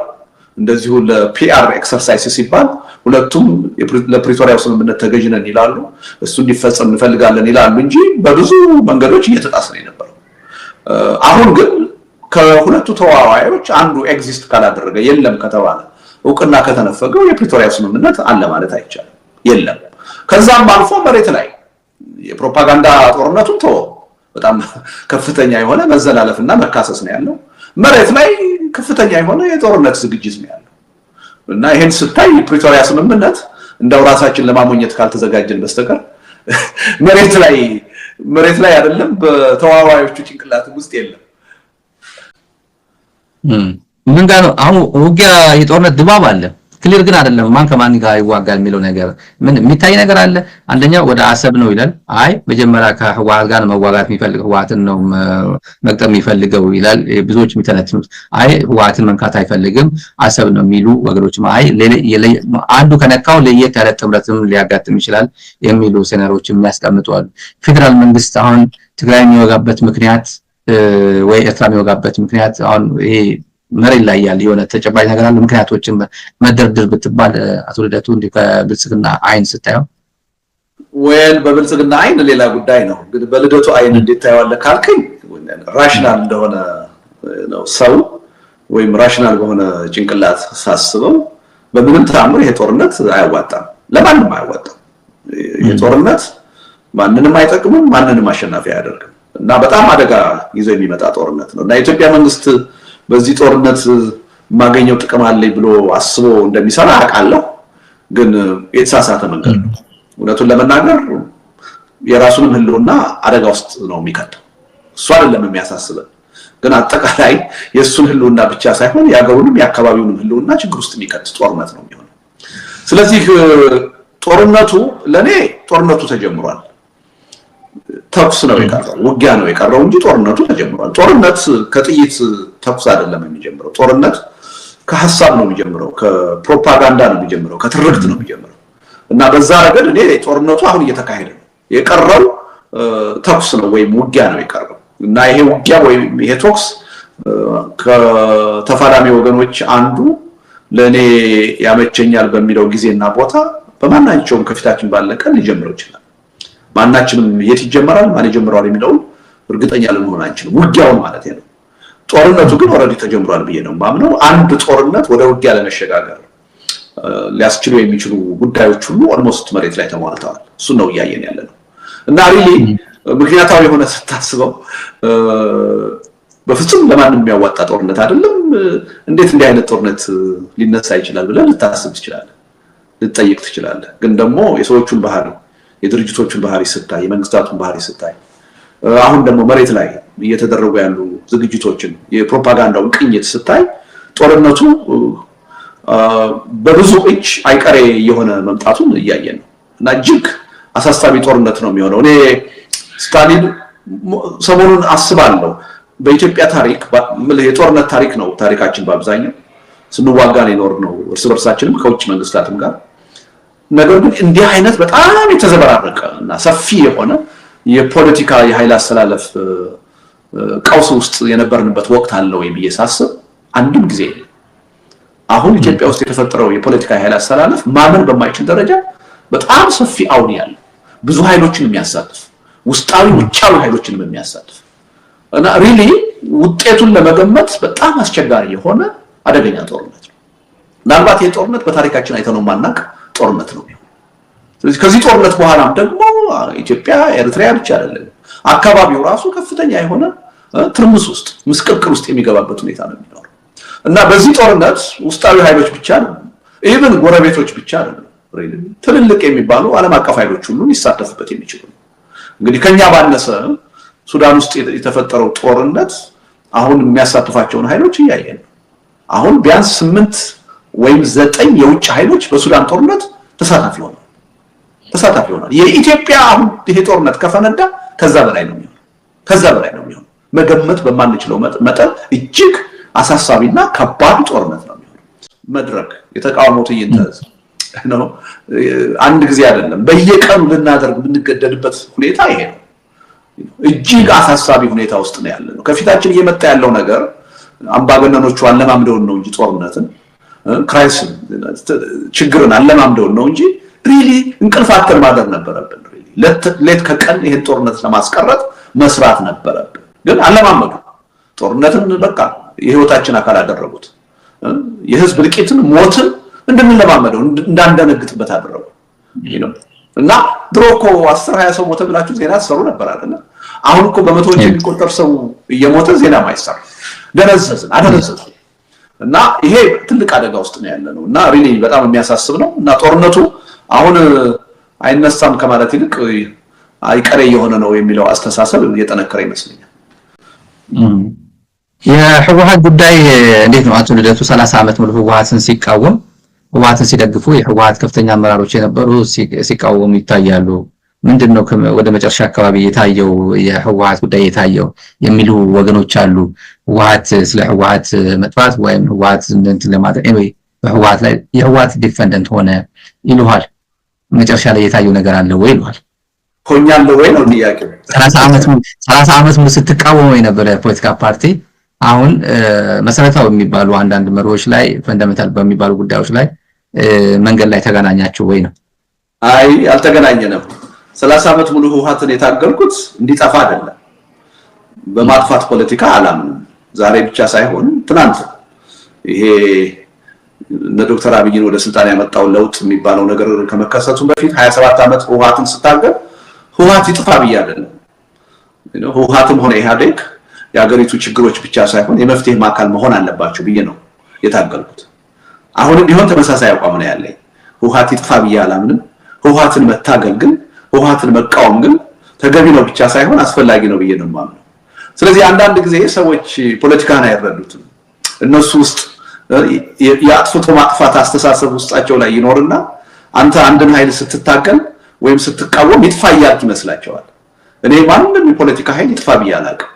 ቲፒኤልኤፍ ኢህአዴግ ትናንት እንዲጠፉ ታግዬ አላውቅም። አሁንም ይጥፉ ብዬ አላምንም። ስለዚህ አሁንም እያልኩ ያለሁት ይሄ ነው። ዛሬም የቲፒኤልኤፍ ተቃዋሚ ነኝ። የኔና የቲፒኤልኤፍ አይዲዮሎጂ በጣም የተለያየ ነው። የፖለቲካ መስመራችን በጣም የተለያየ ነው። የቲፒኤልኤፍ አመለካከት የቲፒኤልኤፍ አይዲዮሎጂ ለትግራይ ህዝብ ለኢትዮጵያ ህዝብ አይጠቅምም ብዬ አምናለሁ። በምንም ተአምር ግን ህወሓት መጥፋት አለበት የሚለውን አስተሳሰብ አልደግፍም። በአጠቃላይ ይሄ የማጥፋት ፖለቲካን አልደግፍም እና ርብርብ አሁን ከፍተኛ ርብርብ አለ ህወሓትን የማጥፋት። ስለዚህ ይሄን የማጥፋት እርምጃ ስቃወም ህወሓትን የደገፍኩ መስሎ የሚታያቸው ሰዎች አሉ። እሱ ትክክል አይደለም። እኔ የህወሓትን ጉዳይ ከአጠቃላይ የፖለቲካ የኃይል አስተላለፍ አንጻር አያይዤ ነው የማየው። በቁንጽል አይደለም የማየው፣ በስሜት አይደለም የማየው፣ በጠባብ ቡድናዊ ስሜት አይደለም የማየው። ከአጠቃላይ ከትግራይ ህዝብ ጥቅም ከአጠቃላይ ከኢትዮጵያ የፖለቲካ የኃይል አስተላለፍ አንጻር ነው የማየው። ስለዚህ አሁን እንደው ልክ ህወሓት ቢጠፋ የኢትዮጵያ ችግር በእነ እንደሚጠፋ ተደርጎ እየተደረገ ያለው ርብርብ ይሄ የፖለቲካችንን አስቀያሚነት ነው የሚያሳየው። ወደፊትም ችግራችንን ያባብሳል እንጂ መፍትሄ ይሆናል የሚል እምነት የለኝም። ስለዚህ አሁንም ግልጽ በሆነ ቋንቋ ህወሓትን የማጥፋት ርብርብ መቆም አለበት። አንደኛ በተግባር ሊውል የሚችል አይደለም የሚገባም አይደለም አይጠቅምም የሚል እምነት አለ። ነገር ግን ህወሓትን መታገል ህወሓትን መቃወም ግን ተገቢ ነው ብዬ አምናለሁ። የትግራይ ህዝብ የህወሓት አጀንዳ አይጠቅመውም ብዬ አምናለሁ። ሊታገለው ይገባል ብዬ አምናለሁ። ሊያጠፋው ይገባል ብዬ ግን አላምነው። ህወሓት ደግሞ ቀላል የማይባል የራሱ ማህበራዊ መሰረት ያለው ድርጅት እንደሆነ አውቃለሁ። ትግራይ ውስጥ ከሚቃወመው በላይ የሚደግፈው ብዙ እንደሆነ አውቃለሁ። እነዛ የሚደግፉት ሰዎች መብት አላቸው ህወሓትን ይዘው ይመቀጠል። የነሱ መብት ኢትዮጵያውያን ናቸው፣ መከበር አለበት። ድርጅቱን እስከፈለጉት ድረስ ይዘውት ሊቀጥሉ ይገባል። የነሱን የፖለቲካ አመለካከት ልናከብርላቸው ይገባል። ስለዚህ ህወሓትን ማጥፋት የሚለው ነገር የፖለቲካ ራሽናል የለውም፣ ጥቅምም የለውም፣ ተገቢም አይደለም፣ በተግባር ሊውል የሚችል አይደለም። ግን ፖለቲካችንን የበለጠ ያወሳስበዋል፣ ችግራችንን የበለጠ ያጠናክረዋል እና አይጠቅምም ከሚል እንጂ እኔ ትናንትም የህወሓት ደጋፊ ሆኜ አላውቅም፣ ዛሬም የህወሓት ደጋፊ አይደለሁም። ትናንትም ህወሓት እንዲጠፋ አልታገልኩም፣ ዛሬም ህወሓት እንዲጠፋ አልታገልም። ይሄን ካለ መረዳት ይመስለኛል ሰዎች የተለያየ ሐሳብ ሲናገሩ እንሰማው። ምንድነው ትልቁ ጉዳይ? አቶ ልደቱ የእናንተ ፓርቲ ተሰርዟል፣ ህወሓትም ተሰርዟል፣ ሰረጀዋል ብሏል። ምርጫ ቦርድ ዘሴም ምርጫ ቦርድ ነው የሰረዘውና ትግራይ ግን ትግራይን እያስተዳደረ ነው። ህወሓትን ቀበሌ የሚያስተዳድረው ወረዳ ዞን የሚያስተዳድረው እሱ ነው። የ51% ምናምን የሚባለው ኢንክሉዲንግ ፕሬዝዳንቱ ጀነራል ታደሰ ወረደ የህወሓት ሹመኛ ናቸው። ምንድነው በኢትዮጵያ ፖለቲካ ሪያሊስቲክ ሆነ ስታየው ምርጫ ቦርድ ሰርጀዋል የተባለ ፖለቲካ ፓርቲ ግን ትግራይ በደንብ አድርጎ በጀት የተበጀተለት ከፌደራል ጋር ኖርማል ግንኙነት እያደረገ እየሰራ ያለው የጀነራል ታደሰ ወረደ የህወሓት አፖይንቲ ነው። እንደዚህ አይነት አገር ምንድነው እንደ ሀገር ስታየው ሪያሊስቲክ ሆነን ስናየው እንደ ቀልድ አይደለም ወይ? አይ ሚን ህዝብ ላይ እንደመቀለድ አይደለም ወይ? ይሄ እኮ ነው የስታሊን ትልቁ ችግር። የኢትዮጵያ ፖለቲካ ማቹራ ለማድረግ ሁሉ ጊዜ ስተትን ጥፋትን እየደገመ የሚቀጥል መሆኑ እኮ በዚህ ነው የምታየው። አሁን እስቲ ቲፒኤልኤፍን መሰረዝ ምን ትርጉም አለው? ሰርቲፊኬቱን ነው የምትቀማው። የራሱ ህዝባዊ መሰረት አለው። ከዛ ህዝብ ውስጥ ልታወጣው አትችልም፣ በተግባር ልታጠፋው አትችልም። ስለዚህ ውጤቱ ምንድነው የሚሆነው? ህወሓትን ስትሰርዘው ጦርነት ያወጅክ ነው። በጸጋ መጥፋትን ሊቀበል አይችልም። ህወሓትን እንደ ድርጅት ሊቀበል አይችልም። ህወሓትን የሚደግፈው የህብረተሰብ ክፍል ሊቀበል አይችልም። ስለዚህ ወዴት ይኬዳል ማለት ነው? ወደ ጦርነት ይኬዳል። የሚመስላቸው ግን ሰርቲፊኬቱ ስለተቀማ ወይም ስለተሰረዘ ከምድረ ገጽ የሚጠፋ ይመስላቸው። ይሄው በተግባር ታየው። ምርጫ ቦርድ ሰርዣለሁ አለው፣ አላውቅም አለው። ትግራይም ግን እየመራ ነው። ትልቅ የፖለቲካ ኃይል ሆኖ ቀጥሏል። ምን ውጤት መጣ? የመጣው ውጤት ምንድነው? ቅራኔውን የበለጠ አካረረው። በሐሳብ በውይይት በድርድር ከመፍታት ይልቅ ወደ ግጭትና ጦርነት የሚሄድበትን እድል የበለጠ አሰፋል። አየህ፣ ይሄ ነው ትልቁ ችግር። ከዚህ ካልወጣን፣ ይሄ ከአጥፍቶ ጠፊነት ፖለቲካ ካልወጣን ችግራችንን ልንፈታ አንችልም። በኢትዮጵያ ተጨባጭ ሁኔታ ከዚህ በኋላ አንዳችን ሌላችንን አጥፍተን ብቻ አይደለም በዘላቂነት አሸንፈን መኖር አንችልም። በኮምፕሮማይዝ በመቻቻል በሰጥቶ መቀበል በመከባበር በመደማመጥ ነው ችግራችን ሊፈታ የሚችል። በማጥፋት የሚፈታ ችግር የለም። ማጥፋትም አይቻልም። ስለዚህ በተግባርም የታየው አሁን እንዳልከው ህወሓት እንዳልጠፋና ሊጠፋም እንደማይችል አስቀድሜ ስናገር የነበረው ይሄ ነው። ሰርቲፊኬት ወረቀቱን ስለተቀማ እና ምርጫ ቦርድ ስለሰረዘው ምንም መሬት ላይ ትርጉም የለውም። ውጤቱ የሚሆነው የህወሓት መጥፋት ሳይሆን እንደውም ምናልባት የህወሓት መጠናከር ነው። ለህልውናው ሲል አቅሙ የፈቀደውን ነገር ሁሉ ያደርጋል። የበለጠ ግጭት ነው የሚያመጣው፣ የበለጠ ጦርነት ነው የሚያመጣው እንጂ አይጠቅምም ነው። ግን ይሄ ፖለቲካ የሚገባው ሰው የለም። ያሳዝናል። በፊትም ያሁኑ ህዝብ ያለቀው የሁለት ዓመት ጦርነት የተካሄደው በሌላ ምክንያት እኮ አይደለም። ከኢህአዴግ ውስጥ ቲፒኤልኤፍ ነጥለን ብናጠፋው እንጠቀማለን፣ የኢትዮጵያን ህዝብ ድጋፍ እናገኛለን፣ ስልጣናችንን ለረጅም ጊዜ እናራዝማለን ብለው ስላሰቡ ነው።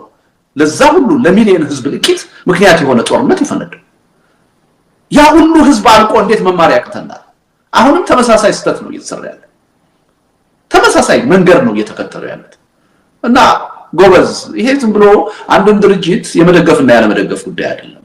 ሰፋ አድርገን አንዳችን ሌላችንን አጥፍተን በዚህ ዘመን ልንኖር አንችልም። እንኳንስ ማጥፋት በዘላቂነት አሸንፈን መኖር አንችልም። ይሄን ካልተረዳን የኢትዮጵያ ፖለቲካ ሊለወጥ አይችልም። አለመለወጥ ብቻ አይደለም፣ ኢትዮጵያውያን እየተላለቅን ከመፈራረስ ልንድን አንችልም። ስለዚህ ከዚህ የፖለቲካ አስተሳሰብ ማይንድ ሴት መውጣት አለብን የሚል እምነት ነው ያለኝ። አንደኛው ሌላው አመሰግናለሁ አሰብለት ሌላኛው የአሰብ ጉዳይ የሰጠው ምክር ነው። ባለፈው ጽሁፍ ይመስለኛል ዘለግ ያለ ጽሁፍ ላይ የአሰብ ጉዳይ ብሎ የባህር በር ብሎ የሚጀምረው ጦርነት የኢትዮጵያ መንግስት አደጋ ያለው የኢትዮጵያ እስከ መበታተን ሊያደርሰው ይችላል ይላል። ቃል በቃል ባይሆንም እንደዛ አይነት ሜሴጅ አስተላልፋል። አስብለቱ ኤርትራን ዲፈንድ እያደረገ ነው ወይስ በዚህ በጦርነት ምክንያት የኢትዮጵያ መንግስት ተሸንፎ የኢትዮጵያ እንደ ክልሎችም ትግራይም አማራም ኦሮሚያም እንዲሁ የመገነጣጠል ስሜት እንትን አጋጣሚ እንዳይፈጠር ነው ለኢትዮጵያ አስበው ነው ወይስ አሰብ ኤርትራ ነው ብሎ አምኖ ነው የሚሉ ጥያቄዎች አሉ። ሁለት አንድ ክሊር ነው። የአሰብ ሉዓላዊነት የኤርትራ ሉዓላዊነት አምኖበት ነው ወይስ ስጋት በአሰብ ምክንያት ኢትዮጵያ እንዳትፈርስ ፈርቶ ነው? እሱን በደንብ ክሊር አድርጋት። ወል እንግዲህ በዚህ ጉዳይ ያለኝ አቋም ከረጅም ጊዜ ጀምሮ የሚታወቅ ነው። እንኳንስ አይደለም አሰብ ኤርትሪያ የሚባለው ሀገርና ህዝብ በታሪክ የኢትዮጵያ አካል ነው የነበረው፣ የታወቀ ነው። ይሄ ግን ደግሞ አሁን ከ1983 በኋላ እሱ ብቻ አይደለም መጀመሪያ ከ1890ዎቹ ጀምሮ ለ60 ዓመት ኤርትሪያ ከኢትዮጵያ ተነጥላ ነበር፣ የኢጣሊያ ቅኝ ግዛት ሆና ነበር። በኋላ በጥሩ የታሪክ አጋጣሚ እንደገና ከእናት ሀገሯ ከኢትዮጵያ ጋር ተቀላቀለች፣ አንድ ሆነች። ነገር ግን አያያዙ ስላላወቅንበት ፌዴሬሽኑ ሲፈርስ እንደገና ጦርነት ተነሳ። ከ30 ጦርነት በኋላ ደግሞ ኤርትሪያ ከኢትዮጵያ ተገንጥላለች። አሁን ኤርትሪያ ሉዓላዊ ሀገር ነች። የአፍሪካ ህብረት፣ የተባበሩት መንግስታት የሚያውቃት ሉዓላዊ ሀገር ነች። አሁን ጥያቄ እየተነሳባቸው ያሉ የባህር በሮች ወይም ወደቦችም በኤርትራ ግዛት ውስጥ ያሉ ናቸው፣ የኤርትራ ናቸው። ይሄ ምንም ጥያቄ ውስጥ ሊገባ አይደለም። እዚህ ላይ ክሊር መሆን አለብን። ይሄ ማለት ግን ኢትዮጵያ የባህር በር ለማግኘት የሚኖራትን ጥያቄ ያስቀረዋል ማለት አይደለም። ኢትዮጵያ ህጋዊ በሆነ ዲፕሎማሲያዊ በሆነ ሰላማዊ በሆነ መንገድ ፍትህ ሊሰጠኝ ይገባል። 130 ሚሊዮን ህዝብ የባህር በር ተዘግቶበት ዘላለም መኖር አይችልም። ስለዚህ ይሄ ችግር ሊፈታልኝ ይገባል ብላ መታገል ትችላለች። አጀንዳዋ አድርጋ መታገል ትችላለች። አጀንዳዋ ሶቨሬን ፖርት ነው። እሷን ነው ብዙ ሰው የሚመጣጣበት። ሶቨሬን ፖርት የኔ የምትለው ፖርት ነው። አክሰስ ቱ ዘ ሲ ነው። ላይክ ናቫል ቤዝ ነው። ፕሮፌሰር እስኬል የጻፈው አርቲክል አለ። 3 አይነት አማራጮች አሉ። ሶቨሬን ይሁን የራስ የምለው ፖርት ነው የምትፈልገው፣ አክሰስ ቱ ዘ ሲ ልክ እንደ ጅቡቲ እንደ አክሰስ እንደምታደርገው ነው ወይስ ናቫል ቤዝ ነገር ነው? እሱንስ ምንድነው? ኢትዮጵያ አክሰስ ቱ ዘ ሲ ምን ማለት ነው? እንደ አንተ አረዳ አንዱ ችግር ምን መሰለህ፣ እንደዚህ አይነት ጥያቄ ሲነሳ ሰው ቀጥታ ይወስድና ከአሰብ ጋር ያያይዘዋል። አንዱ ትልቁ ስህተት ይሄ ነው። ኢትዮጵያ አብዛኛዎቹ ጎረቤት ሀገሮች የራሳቸው መውጫና መግቢያ ባህር አላቸው፣ በጣም ሰፋፊ የሆነ። ስለዚህ ይሄን ውጤት ልናሳካ የምንችለው የግድ ከኤርትራ ጋር ነው ብሎ ጉዳዩን በቁንጽል መወሰንም ተገቢ አይደለም። ሰፊ ማዕቀፍ፣ ሰፊ እድል ማየት ያስፈልጋል። ሰፊ አማራጭ ማየት ያስፈልጋል። ግን ሁሉ ጊዜ የባህር በር ጥያቄ ብለህ ስታነሳ ጉዳዩን ከኤርትራና ከአሰብ ጋር ብቻ የማያያዝ ጉዳይ ታያለ። እኔ ይሄ ስህተት ነው የሚል እምነት አለኝ። ሌሎች አማራጮችን መታየት አለባቸው የሚል እምነት አለኝ። ዋናው ጥያቄ ምን መሰለህ፣ አሁን ቅድም ያቀረብከው ጉዳይ አክሰስ ማሁን እንኳን ልና አይደል እንዴ? በገንዘባችን ገዝተን በጅቡቲም በሶማሊያም በፖርት ሱዳን ልናገኘው የምንችለው ነገር ነው። በኬንያም ልናገኘው እንችላለን። አክሰስ ምንም ችግር የለም። እንደውም አወዳድረን የተሻለ ዋጋ ማን ይሰጠናል ብለን መርጠን መያዝ እንችላለን። እሱ አይደለም ችግራችን። በዘላቂነት ራሳችን ኦን የምናደርገው ለናሽናል ሴኩሪቲያችን ዋስትና የሚሆን የባህር በር ሊኖረን ይገባል። ይሄን ጥያቄ እንደ ትውልድ ለሀገር መያዝ ስህተት አይደለም። ስህተት የሚሆነው ይሄን ጥያቄ በኃይል ነው ማስፈጽመው ስትል ነው፣ በጦርነት ነው ማስፈጽመው ስትል ነው። የሀገራችን የአካባቢያችን ፖለቲካ ተለዋዋጭ። በእኔና በአንተ እድሜ እኮ ስታሊን ኦልሞስት 3 አዲስ ሀገር እኮ ተፈጥሯል። ሆርን ኦፍ አፍሪካ ላይ አይደል እንዴ? ኤርትሪያ ተፈጥራለች፣ ደቡብ ሱዳን ተፈጥራለች አይደል? ኦልሞስት ዲፋክቶ ሶማሌላንድ ተፈጥራለች። 3 ሀገር ኦልሞስት በእኔና በአንተ እድሜ ተፈጥሯል። የአካባቢው ፖለቲካ ተለዋዋጭ ነው። በዚህ ተለዋዋጭ ፖለቲካ ኢትዮጵያ የባህር በር ልታገኝ የምትችልበትን እድል ለማየት ትችላለች በተለያዩ አማራጮች እና መፍትሄውን አጥብበን የግድ ከኤርትራ ጋርና ከአሰብ ጋር ብቻ እንደሆነ አድርገን ማየት የለብንም። እርግጥ ነው በኤርትራም በኢትዮጵያም ለህዝብ አንድነት ለህዝብ ጥቅም የሚቆረቆሩ ጥሩ መንግስታት ከመጡ በኤርትራም ሊገኝ ይችላል ሰላማዊ በሆነ መንገድ በተለያዩ አማራጮች። በኢኮኖሚ ኢንተግሬሽን ሊሆን ይችላል፣ በዘላቂ በረጅም ጊዜ የፖለቲካ ኢንተግሬሽን ሊሆን ይችላል፣ በጥቅም ልውውጥ ሊሆን ይችላል። ዋናው ነገር በኃይል መሆን የለበትም፣ በጉልበት መሆን የለበትም፣ በወረራ መሆን የለበትም የሚለውን አይደለም። ስለዚህ ስማ 60 ዓመት እኮ ኢትዮጵያ የባህር በር አልነበራትም አይደል? ኤርትራ በጣሊያን ቅኝ ግዛት ተይዛ በነበረበት ወቅት ግን እና አፄ ኃይለ ሥላሴ እና አክሊሉ ሀብተወልድ ተስፋ ሳይቆርጡ ታገሉ። ስለዚህ ከሁለተኛው የዓለም ጦርነት በኋላ አንድ ምቹ ጊዜ ተፈጠረ። ስለዚህ ኢትዮጵያ እንደገና የባህር በር ባለቤት ሆነች። ተስፋ ቆርጠው አንድ ጊዜ ያተናል ብለው እጃቸውን አጣጥፈው ተቀምጠው ቢሆን ኖሮ ግን ያ ጥቅም አይመለስም ነበር። ይገባናል ብለው ስለታገሉ ነው። ኋላ የፌዴሬሽኑን ጉዳይ በተሳሳተ አመለካከት ባናፈርሰው ኖሮ ኢትዮጵያ እኮ አሁን ከኤርትራም ጋር አብራ ነበረች፣ የባህር በርም ነበራት። በተሳሳተ ፖለቲካ ነው ያን ያበላሸነው እና ሪሊ ይሄን አጀንዳ አድርጎ መቀጠል ማንንም ሊያስፈራ አይገባው። ሁለተኛ ከኤርትራ ጋር ብቻ ተያይዞ መታየት የለበትም። ሶስተኛ በብዙ አማራጮች ሊታይ የሚችል ጉዳይ መሆን አለበት። ዋናው ጥንቃቄ ማድረግ ያለብን ዋናው ነገር ምንድነው? በምንም ተአምር በኃይል በወረራ የባህር በር ቀምተን የምንይዝበት እድል የሌለ መሆኑን ማረጋገጥ አለብን። አስፈላጊም እንዳልሆነ ማረጋገጥ አለብን። አሁን ግን እየተነሳ ያለው ምንድነው? ቀይ ባህርን ወይም ደግሞ አሰብን በኃይል በጉልበት በጦርነትም ቢሆን በማንኛውም መንገድ እናመጣለን የሚል ነው። ይሄ አውዳሚ ነው፣ ለማንንም አይጠቅም። በተግባርም ውጤታማ ሊሆን ይችላል። ለዚህ ነው የምቃወመው እንጂ እኔ ከማንም በላይ የኢትዮጵያ የባህር በር እንድታገኝ ስሟገት የነበርኩ ሰው ነኝ። በኢትዮጵያ የፖለቲካ ታሪክ ለመጀመሪያ ጊዜ ኢትዮጵያ የባህር በር ያስፈልጋታል፣ የባህር በር ጥያቄን አጀንዳችን አድርገን መታገል አለብን ብሎ በፖለቲካ ፕሮግራሙ የባህር በር ጥያቄን ያካተተ የመጀመሪያና ብቸኛ ፓርቲ ኢዴፓ ነው። ስለዚህ ይሄ አስተሳሰባችን አሁንም አልተቀየረም። ቁም ነገሩ ያለው ግን ትናንትም ዛሬ ይሄን ዓላማ ይሄን ጥቅም በጉልበት በኃይል እናሳካለን የሚል እምነት የለኝም። የዓለም ፖለቲካ ተለዋዋጭ ነው፣ ደግሞ ጀስት ነው እንደዚህ ብሎ መጠየቅ። በተለያዩ የታሪክ አጋጣሚዎችም ታይቷል። አንድ ህዝብ ባህር ተዘግቶበት የወደፊት ዕጣ ፈንታው እድገቱ ሁሉ ችግር ውስጥ ነው የሚገባው።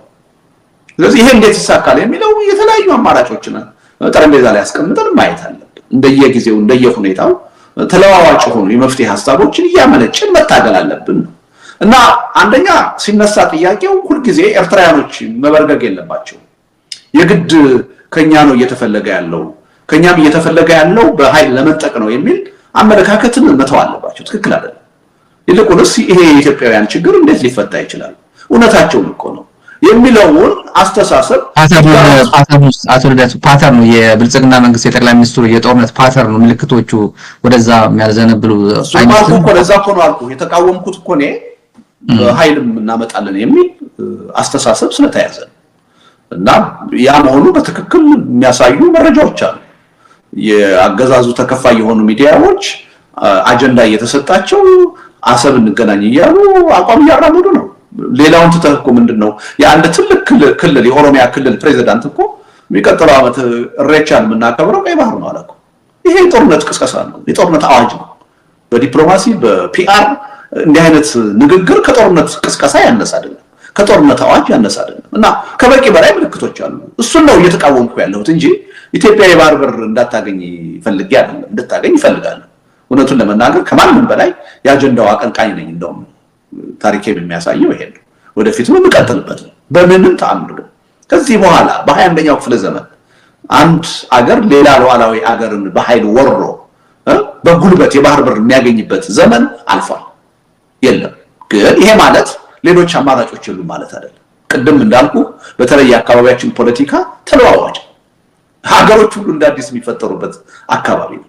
ስለዚህ በተለያየ መንገድ ይሄን ዓላማ ለማሳካት እንችላለን። የምንችለው ግን አጀንዳውን አጀንዳ አድርገን ይዘነው ስንቀጥል ነው። አጀንዳ ካላደረግነው ልናገኘው አንችልም። በዚህ መልኩ ቢታይ ጥሩ ነው። ሪጅኑን ትንሽ እንዳሰው አቶ ልደቱ ሪጅኑን ኮንሲስተንት የሆነ ከጎረቤት ጋር ስትራቴጂክ የሆነ ግንኙነት ከመፍጠር ይልቅ ለጊዜው ብሎ የሆነ ታክቲካል ግንኙነት እንፍጠር እያለ ከኤርትራ ጋር በአጭር ጊዜ ተዋዶ እንዴት እንደተለያየ ታየዋለ። በሱዳን ፖለቲካ ላይ ያው ማንን ወግኖ በሱዳን ፖለቲካ ላይ እንደተሳተፈ ታየዋለ። በትልቅ የሃይድሮ ፓወር የግድብ የናይል የአባይ ግድብ እንኳን ሲገነባ ከኢትዮጵያ ጎን የቆመ የሱዳን ህዝብና መንግስት እንዴት መጨረሻ ላይ ከጃንጃዊ ጋር ደግፎ ወዴት እንደቆመ እና አሁን የተፈጠረ ነገር ታያለ። በሶማሊላንድ ወይም ሶማሊያ ያለው ጉዳይ ታያለ ጅቡቲንም ጭምር ያው ሪጅኑ አካባቢ ያለው እንዴት የታመሰ እንዳለ ስታዩ ብልጽግና ጎረቤት አልባ ያደረጋት ነው እና ሩቅ ይሄ ቪየትናም ጎበኛለሁ እያለ አጠገቡን ያለው በጠላትነት መንፈስ እየታመሰ ነው የሚሉ ስጋቶች አሉ እንዲሁ እንደ አንድ ፖለቲከኛ ብዙ አመት የኢትዮጵያ ፖለቲካ ስትከታተል እንደነበርክ አሁን የኢትዮጵያ ወዳጅ ከጎረቤት ማን ያላት ኢትዮጵያ የሚወድ ነው አጋር የምትላት ኢትዮጵያ በአስተማማኝ ሁኔታ ወይ አሁን በስልጣን ላይ ያለው መንግስት እንደው ያለማጋነን በሁሉም ነገር ማለት ይቻላል ድክመት ያለበት አገዛዝ ነው በዚህ በኩል ጥንካሬ ያለው ብለህ የምትለው መንግስት አይደለም እኔ አሁን እውነቱን ለመናገር ስታሊን አንዱ ይሄ መንግስት ያሳጣኝ ቁም ነገር ምንድነው እኔ በስልጣን ላይ ያለውን መንግስት መቃወመው እንኳን ቢሆን ማልፈልገው እንኳን ቢሆን አንዳንድ ጊዜ ጥሩ ነገር ሲሰራ መደገፍ አለብኝ ማመስገን አለብኝ እንዲህ አይነቱ የፖለቲካ ባህል ኢትዮጵያ ውስጥ ሊጠናከር ይገባል ብዬ ማመን ሰው አሁን ይሄን እድል እንኳን አተናል አንዳንድ ጥሩ ነገር ተሰርቶ ማመስገን እንኳን እንዳንችል ነው ያደረገ አሁን ይሄን የሚያዳምጡ አንዳንድ ሰዎች እንደው ምን ማለት ነው እንደ ፓርክ እኮ እየሰራ ነው ኮሪደር እኮ እየሰራ ነው ሎጂክ እኮ እየሰራ ነው ሊሉኝ ይችላል እውነቱን ለመናገር ነገሩን በዝርዝርና በጥልቀት ካየነው በዛ ረገድም እየተሰራ ያለው ስራ የሚያስመሰግን አይደለም እንደውም የሚያስጠይቅ ነው በዛ ረገድም እየተሰራ ያለው ስራ ግን ምን ለማለት ፈልጌ ነው ከሁሉም በላይ ደግሞ የዚህ መንግስት ትልቁ ድክመት የውጭ ግንኙነት ነው ዲፕሎማሲ እንደ ባጭር ቋንቋ የዲፕሎማሲ ሀሁን የማያውቅ አገዛዝ ነው አሁን በስልጣን ላይ ያለው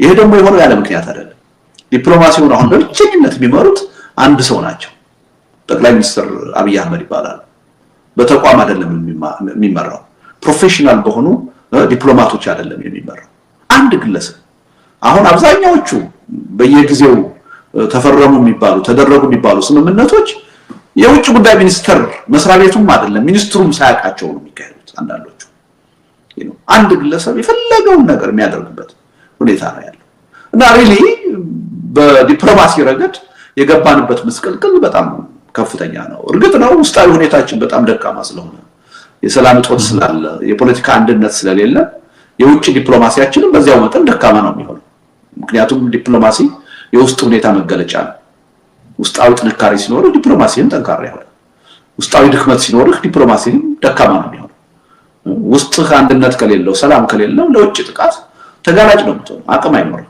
እና በሁለቱም መንገድ ውስጣዊ ሁኔታችን የተበላሸ በመሆኑ ምክንያት ዲፕሎማሲው እየተመራ ያለውም ደግሞ በተቋምና በሙያ ሳይሆን በአንድ ግለሰብ ምንም የዲፕሎማሲን ሀሁ በማያውቅ የዲፕሎማሲ ልምድ የሌለው ትምህርት የሌለው ሰው እየመራው ስለሆነ እየሆነ ያለው ነገር የሚጠበቅ ነው እና እንደው በዲፕሎማሲው ረገድ በዚህ ጉዳይ ቁም ነገር ተሰራ ጥሩ ነገር አለ ልልህ አልችልም የሚገርም በጣም አሳዛኝ የሆነ ነገር ነው ኢትዮጵያ በታሪኳ እንደዚህ አይነት የዲፕሎማሲ ውድቀት አይታ መጣ አይመስለኝም ሌላው የውስጥ ጉዳይና ህወሓት ፋኖና ኦላ የተባበሩብኝ ነው የሚለው መንፈስ አለ በአዲስ አበባ በተለያየ መንገድ ይገለጻል መግለጫ ይሰጣል መከላከያ ሚኒስቴሩም የትግራይ ጀነራሎችን በስም እየጠቀሰ ፋኖን ያስተባበረ ነው እየተዋጋ ነው ይላሉ አሁን ደግሞ ከላይ ሆኖ ከማዶ ሆኖ የሻዕቢያ ተላላኪዎች ኢቭን በዚህ ጽሁፍ ላይ ከማል ገልቹ ቀደም ሲል የእናንተን ኢኒሺዬቲቭ ሲቃወም የሻዕቢያ ተልእኮ ነው የግብጽ ተልእኮ ነው ብለዋል እዚህ ላይ ከማል ገልቹ ቶፒካችን ባይሆንም ያለው መንፈስ እንዲ መሬት ጠብ የሚል የሆነ ነገር ስላየ ነው ወይ ህወሓትና ፋኖ ኦላ መተባበሩ ኖርማል አዲስ ነገር አይደለም ለብልጽ በተለይ ከብልጽግና መንገድ ከብልጽግና መስሪያ ቤት እንደዚህ አይነት ቋንቋም መስማቱ ግር ሊለን ይችላል ትላንት ያደረገውን እንኳን የውስጥ ኃይል የውጭ ኃይል ይዞ ምን እንዳደረገ የሞቃዲሾና ኤርትራ ኃይል ያስተባበረ መንግስት እንደዚህ አይነት የመወንጀል ሞራሉ ከየት አመጣው የሚሉ ወገኖች አሉ እስቲ ሪያሊስቲክ ሆነን እንተናርገውና የባለፈው ታሪካችንም የትግራይ የአማራ የኦሮሚያና ሌሎች ኃይሎች ትብር የደርግን ለምሳሌ በሚገርሰስበት ጊዜ የነበረ ታሪክ አለና ያ አይደገምም ተቃይሟል ትግራይ ከአማራ ጋር ተቃይሟል አማራ ከኦሮሞ ጋር ተቃይሟል ውሸት ነው የሚሉ ወገኖችም አሉ ይቻላል አይቻልም እይታ ምንድነው ተልልት ወል አሁን ያልከው ለምሳሌ በህወሓት በፋኖ በኦላ ትብብር እየተፈጠረ ነው የሚል ወሬ ያው እንደማንኛውም ሰው ሰማለው አንዳንድ ጊዜ አንዳንድ ሰዎች የዛ አይነት መልእክትም ሲያስተላልፉ ሰማለው በድርጅት ደረጃ ግን ፎርማሊ እስካሁን የሰማነው ነገር ያለ አይመስለኝም። ያው ፖለቲከኛ ነኝ፣ ፖለቲካ ይገባኛል። አንዳንድ ነገሮችን አሽትቼ ገጣጥሜ ነገሮች ወዴት እየሄዱ እንደሆነ ልገምት እችላለሁ። ግን ዋናው ቁም ነገር ምን መሰለህ? አሁን በስልጣን ላይ ያለውን ባህሪ ካየን ማለት ነው በሱ ላይ ለመተባበር ብዙ ኃይሎች መርህ የሚያስጨንቃቸው አይመስለኝም። ምክንያቱም የህልውና ፈተና ውስጥ አስገብቷቸዋል። ቅድም እንዳልኩ የጦርነትን ህግ እንኳን ባለማክበር እየጨፈጨፋቸው ነው፣ ሲቪሊያኑን ሁሉ እየገደለ ነው። እንደዚህ አይነት ነባራዊ ሁኔታ ሀገር ውስጥ ከፈጠርክ ሀገር ውስጥ የሚቃወም ኃይል እንኳንስ ከሌላ ሀገር ውስጥ ከሚንቀሳቀስ ኃይልና ከውጪ ጠላት ጋር ሁሉ ሊተባበር ይችላል። እኔ አሁን በመርህ ደረጃ አልደግፍም። ለምሳሌ አንድ የኢትዮጵያዊ ኃይል ከሻቢያ ጋር ወይም ከኤርትራ መንግስት ጋር ተባብሮ የኢትዮጵያን መንግስት መውጋት አለበት የሚል እምነት የለኝም።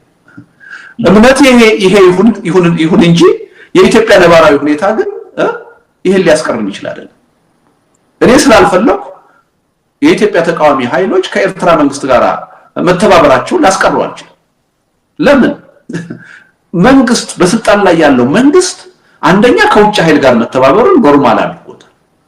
ራሱ የኤርትራን መንግስት ጋብዞ የኢትዮጵያን ህዝብ የትግራይን ህዝብ መጨፍጨፍን እንደ ትክክለኛ ነገር ቆጥሮ ቅስቀሳ ሲያደርግ የነበረ መንግስት ነው። አሁን ድንገት ይሄ መንግስት ብድግ ብሎ ሀገር ውስጥ ያሉ እሱ በድሮን እየደበደባቸው ያሉ ተቃዋሚ ፓርቲዎች ከሻቢያ ጋር እንዴት ይገናኛሉ፣ እንዴት ህብረት ይፈጥራሉ ብሎ ሊከሳቸው አይችልም።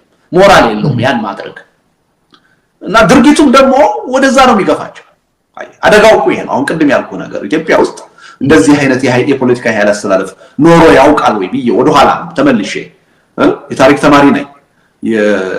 የውጭ ግንኙነት ብቻ አይደለም ነገሮችን ለማየት ስሞክር ኖሮ ያውቅ እና ይሄን በዋናነት የፈጠረው ማን ነው ካልከኝ አገዛዙ ነው። ያገዛዙ ባህሪና ድርጊት ነው የፈጠረው። ስለዚህ ተጨባጭ መረጃ ባይኖረኝም በድርጅት ደረጃ ተባብረናል ባይሉ የመተባበር እድል እንዳላቸው እያየሁ ነው። የሚቀር አይመስለኝም። በተለይ ይሄ ጦርነት ከፈነዳ አገር ውስጥ ያሉት ሶስቱ የታጠቁ ኃይሎችም ሊተባበሩ ይችላሉ። ከዛም አልፈው ከኤርትራ መንግስት ጋር አብረው ሊቆሙ ይችላሉ። እኔ እስካሁን ፎርማል የሆነ መግለጫ ሰጥተው አብረን ቆመናል ከኤርትራ መንግስት ሲሉ አልሰማም። አሁን በተያዘው ሁኔታ ከተቀጠለ ግን እዛም ላይ ጋር አብረው የሚቆሙበት ሁኔታ መኖር ነው እያየሁ ያለው። ስለዚህ የኔ አይነቱ ሰው መርህን ጠብቆ ይሄ ተገቢ አይደለም ብሎ ቢቃወም ቢያወግዝ የሚለውጠው ነገር የለም። ይሄን በመሰረታዊነት ሊለውጥ የሚችለው በስልጣን ላይ ያለው መንግስት ነው። በስልጣን ላይ ያለው መንግስት በራሱም ላይ በአገርና በህዝብም ላይ እየመጣ ያለውን አደጋ በደንብ ተገንዝቦ በዚህ አይነት የኃይል አማራጭ በጭካኔ ከቀጠለ ጠላቴ የሚላቸውን ኃይሎች ሁሉ ሊያስተባብራቸው እንደሚችል ተረድቶ ወደ እውነተኛ ሰላምና ድርድር መምጣት ነው ያለበት። መፍትሄው ያ ነው። ከዛ ውጪ አሁን በያዘው መንገድ ከቀጠለ አገር ውስጥ ያሉ ኃይሎች ምንም የመርህ ጥያቄ ሳያግዳቸው ማለት ነው ምን የጋራ ጉዳይ ማለን ብለው ሳይጠይቁ መተባበራቸው የሚቀር አይመስለኝም። ከዛም አልፈው ከውጭ ኃይሎች ጋር መተባበራቸው የሚቀር አይመስለኝም። መንግስት ይሄን ነው መረዳት ያለበት። ስለ መርህ እያነሳን ስለ ሉዓላዊነት እያነሳን ባንዳ እያልን እየፈረጅን ብንሰድባቸው ብንቃወማቸው ነገሩን መሬት ላይ ልንለውጠው አንችልም። መሬት ላይ ነገሩ ሊለወጥ የሚችለው መንግስት ባህሪውን አምባገነንነቱን ጨፍጫፊነቱን ሲያቆም ነው። ከሙሉ ልብ ከእውነት ለሰላማዊ ውይይትና ድርድር በሩን ክፍት ሲያደርግ ያኔ እኛም ጉልበት ይኖረናል። መርህ ጠብቁ ከውጭ ኃይል ጋር ተተባበሩ የምንል የፖለቲካ ኃይሎችን ያኔ ጉልበት ይኖረናል። የኢትዮጵያ ህዝብ እኮ ማነው የኢትዮጵያ መንግስት እኮ ከልቡ ለድርድር ለሰላም ተዘጋጅቷል ብለን ስናምን የምንናገረውም ጉዳይ ጉልበት ይኖረናል። አሁን ግን ምንም አቅም የለም። እኔ የፈለገ ብቃወም ምንም ቅንጣት ያህል ችግሩን እንደማላስቀረው አውቃለሁ። ምክንያቱም መንግስት የፈጠረው ነባራዊ ሁኔታ ነው። በያዘው መንገድ እስከቀጠለ ድረስ ይሄ ከመሆን የሚያግድ ነገር ያለ አይመስለኝም። ሁልጊዜ ለምንድን ነው ስታሊን እኔ በቃ ከመዳን ይልቅ የመፍረስ እድላችን ነው የሚሰፋው ምለው ያለ ምክንያት አይደለም። ይሄ መንግስት እስከ መጨረሻው የደም ጠብታ ድረስ ስልጣኔን ይዤ እታገላለሁ ብሎ የወሰነ መንግስት ነው። የሀገር መፍረስ የህዝብ እልቂት ምንም የሚያሳስበው መንግስት አይደለም። የሚያሳዝነው ይሄ ነው። በሌላ በኩል ደግሞ ተቃዋሚ ፓርቲዎች ይህን ተገንዝበን በጋራ ጉዳያችን በተለይ በህልውና ጉዳይ ተባብረን አንድ ላይ ቆመን ህዝቡን አስተባብረን ትግሉን አጠናክረን ለውጤት ማብቃት አልቻለም። ስለዚህ በመሃል እቺ ኢትዮጵያ የምትባል ሀገር ይሄ ኢትዮጵያዊ የሚባል ህዝብ እየተላለቀ ሊፈራረስ ነው እና በጣም የሚያሳስበኝ ይሄ ነው እና አገዛዙ ትልቅ ትልቅ የሆነ አደጋ ውስጥ ነው ያለው። ግን ደግሞ ራሱን እያታለለ ነው፣ ራሱን እየሸመገለ ነው። በዚህ መልኩ የሚፈታ ችግር የለም። ሀቁን ምንም ሳታደርሰብስ በመቀበል ብቻ ነው ይሄ ችግር ሊፈታ የሚችለው። ቅድም እንዳልኩት በጦርነት በፍጹም ላሸንፍ አልችልም። የራሴንም እድሜ አሳጥራለሁ፣ የሀገርና የህዝብን ህልውናም አደጋ ውስጥ ከታለሁ። ከዛ የተለየ መፍትሄ ላመጣ አልችልም። ራሴንም ልጆችንም ትውልዱንም አገር ከማሳጣት ውጪ መፍትሄ አሁን በያዝኩት መንገድ አይመጣም ብሎ ካልወሰነ በስተቀር ከዛ ባነሰ ማንኛውም አካሄድ የሚመጣ መፍትሄ ያለ አይመስለኝም። የሚፈታ ችግር የለም። የምርጫ ጉዳይ ብዙ ሰዎች ካላቸው አስተሳሰብ የኔ አመለካከት ለየት ይላል። ይሄ መንግስት ምርጫ እንዲካሄድ ይፈልጋል። ምክንያቱም ምርጫ ካላካሄደ ስልጣኑን ማራዘም አይችልም፣ የታወቀ ነው። ምርጫ ሲያካሄድ ግን ማሸነፍ ነው የሚፈልገው፣ ማሸነፍ ብቻ ነው የሚፈልገው፣ ፉክክር አይደለም የሚፈልገው። ስለዚህ በዛ ምርጫ ተቃዋሚ ፓርቲዎች እንዳይሳተፉ ነው የሚፈልገው። ስለዚህ አንሳተፉ የሚሉበት ሰበብ እንዲያገኙና እንዳይሳተፉ ነው የሚፈልገው። እኔ ተቃዋሚ ፓርቲዎች እዚህ ወጥመር ላይ መውደቅ አለብን የሚል እምነት የለኝም። ምርጫ ትልቅ የትግል መድረክ ነው። ዝም ብሎ እጩዎች ተወዳድረው የሚመረጡበት የሚወድቁበት ብቻ አይደለም። ለፖለቲካ ኃይሎች ምርጫ ትልቅ የፖለቲካ ጊዜና መድረክ ነው። ይሄን ጠንቅቀን ማወቅ አለብን። ስለዚህ ይሄን የትግል መድረክ አስቀድመን ለገዢው ፓርቲ ብቻ አሳልፈን መስጠት ትልቅ የሆነ የፖለቲካ ስህተት ነው የሚል እምነት አለ። ትክክል አይደለም። እንዴት አንድ አመት የቀረውን ምርጫ አሁን ቦይኮት እናደርጋለን? ትክክል አይደለም። ቦይኮት ማድረግ አስፈላጊ ከሆነ ቦይኮት የሚደረግበት ሁኔታና ጊዜ አለ። ውጤታማ የሆነ ቦይኮቲንግ ማድረግ የሚቻልበት አሁን አይደለም። መጀመሪያ የምታደርገው ምንድነው? አዎ የፖለቲካ ፓርቲ ነኝ፣ ለምርጫ እወዳደራለሁ፣ በምርጫም ደግሞ ነፃና ፍትሃዊ እስከሆነ ድረስ እጥልሃለሁ፣ አሸንፍሃለሁ፣ በዚህ ይተማመናለሁ ብለህ አንተን ለምርጫ ትመዘገባለህ። አንተ ብቻ አይደለም ሊመርጥህ የሚችለውን ህዝብ ውጣ፣ በዜግነት ካርድህን አውጣ ትለዋለህ። ካርድህን መጀመሪያ በእጅህ ያዝ ትለዋለህ። ከያዘ በኋላ የምርጫው ሂደት ውስጥ እጩዎችህን ይዘህ ትገባለህ። ቅስቀሳ ማድረግ ትጀምራለህ። ያኔ ስልጣኑን ማስነጠቅ ስለማይፈልግ ማሰር ይጀምራል፣ ማፈን ይጀምራል፣ መግደል ይጀምራል። ይህን ድርጊቱን በጋድ ለኢትዮጵያ ህዝብም ለዓለም ህዝብ መጀመሪያ ማሳየት ያስፈልጋል።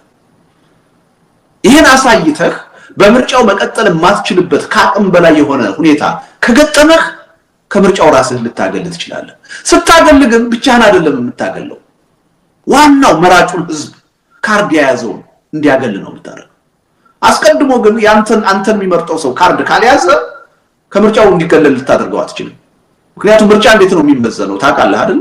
ስንት ሰው ምርጫ ለመምረጥ ተመዘገበ፣ ከተመዘገበው ሰው ውስጥ ስንቱ ገዢውን ፓርቲ መረጠ ተብሎ ነው የሚሰለው። ስለዚህ አሁኑኑ ተቃዋሚዎች አንገባም ካሉ የተቃዋሚው ደጋፊ ካርድ አያወጣም።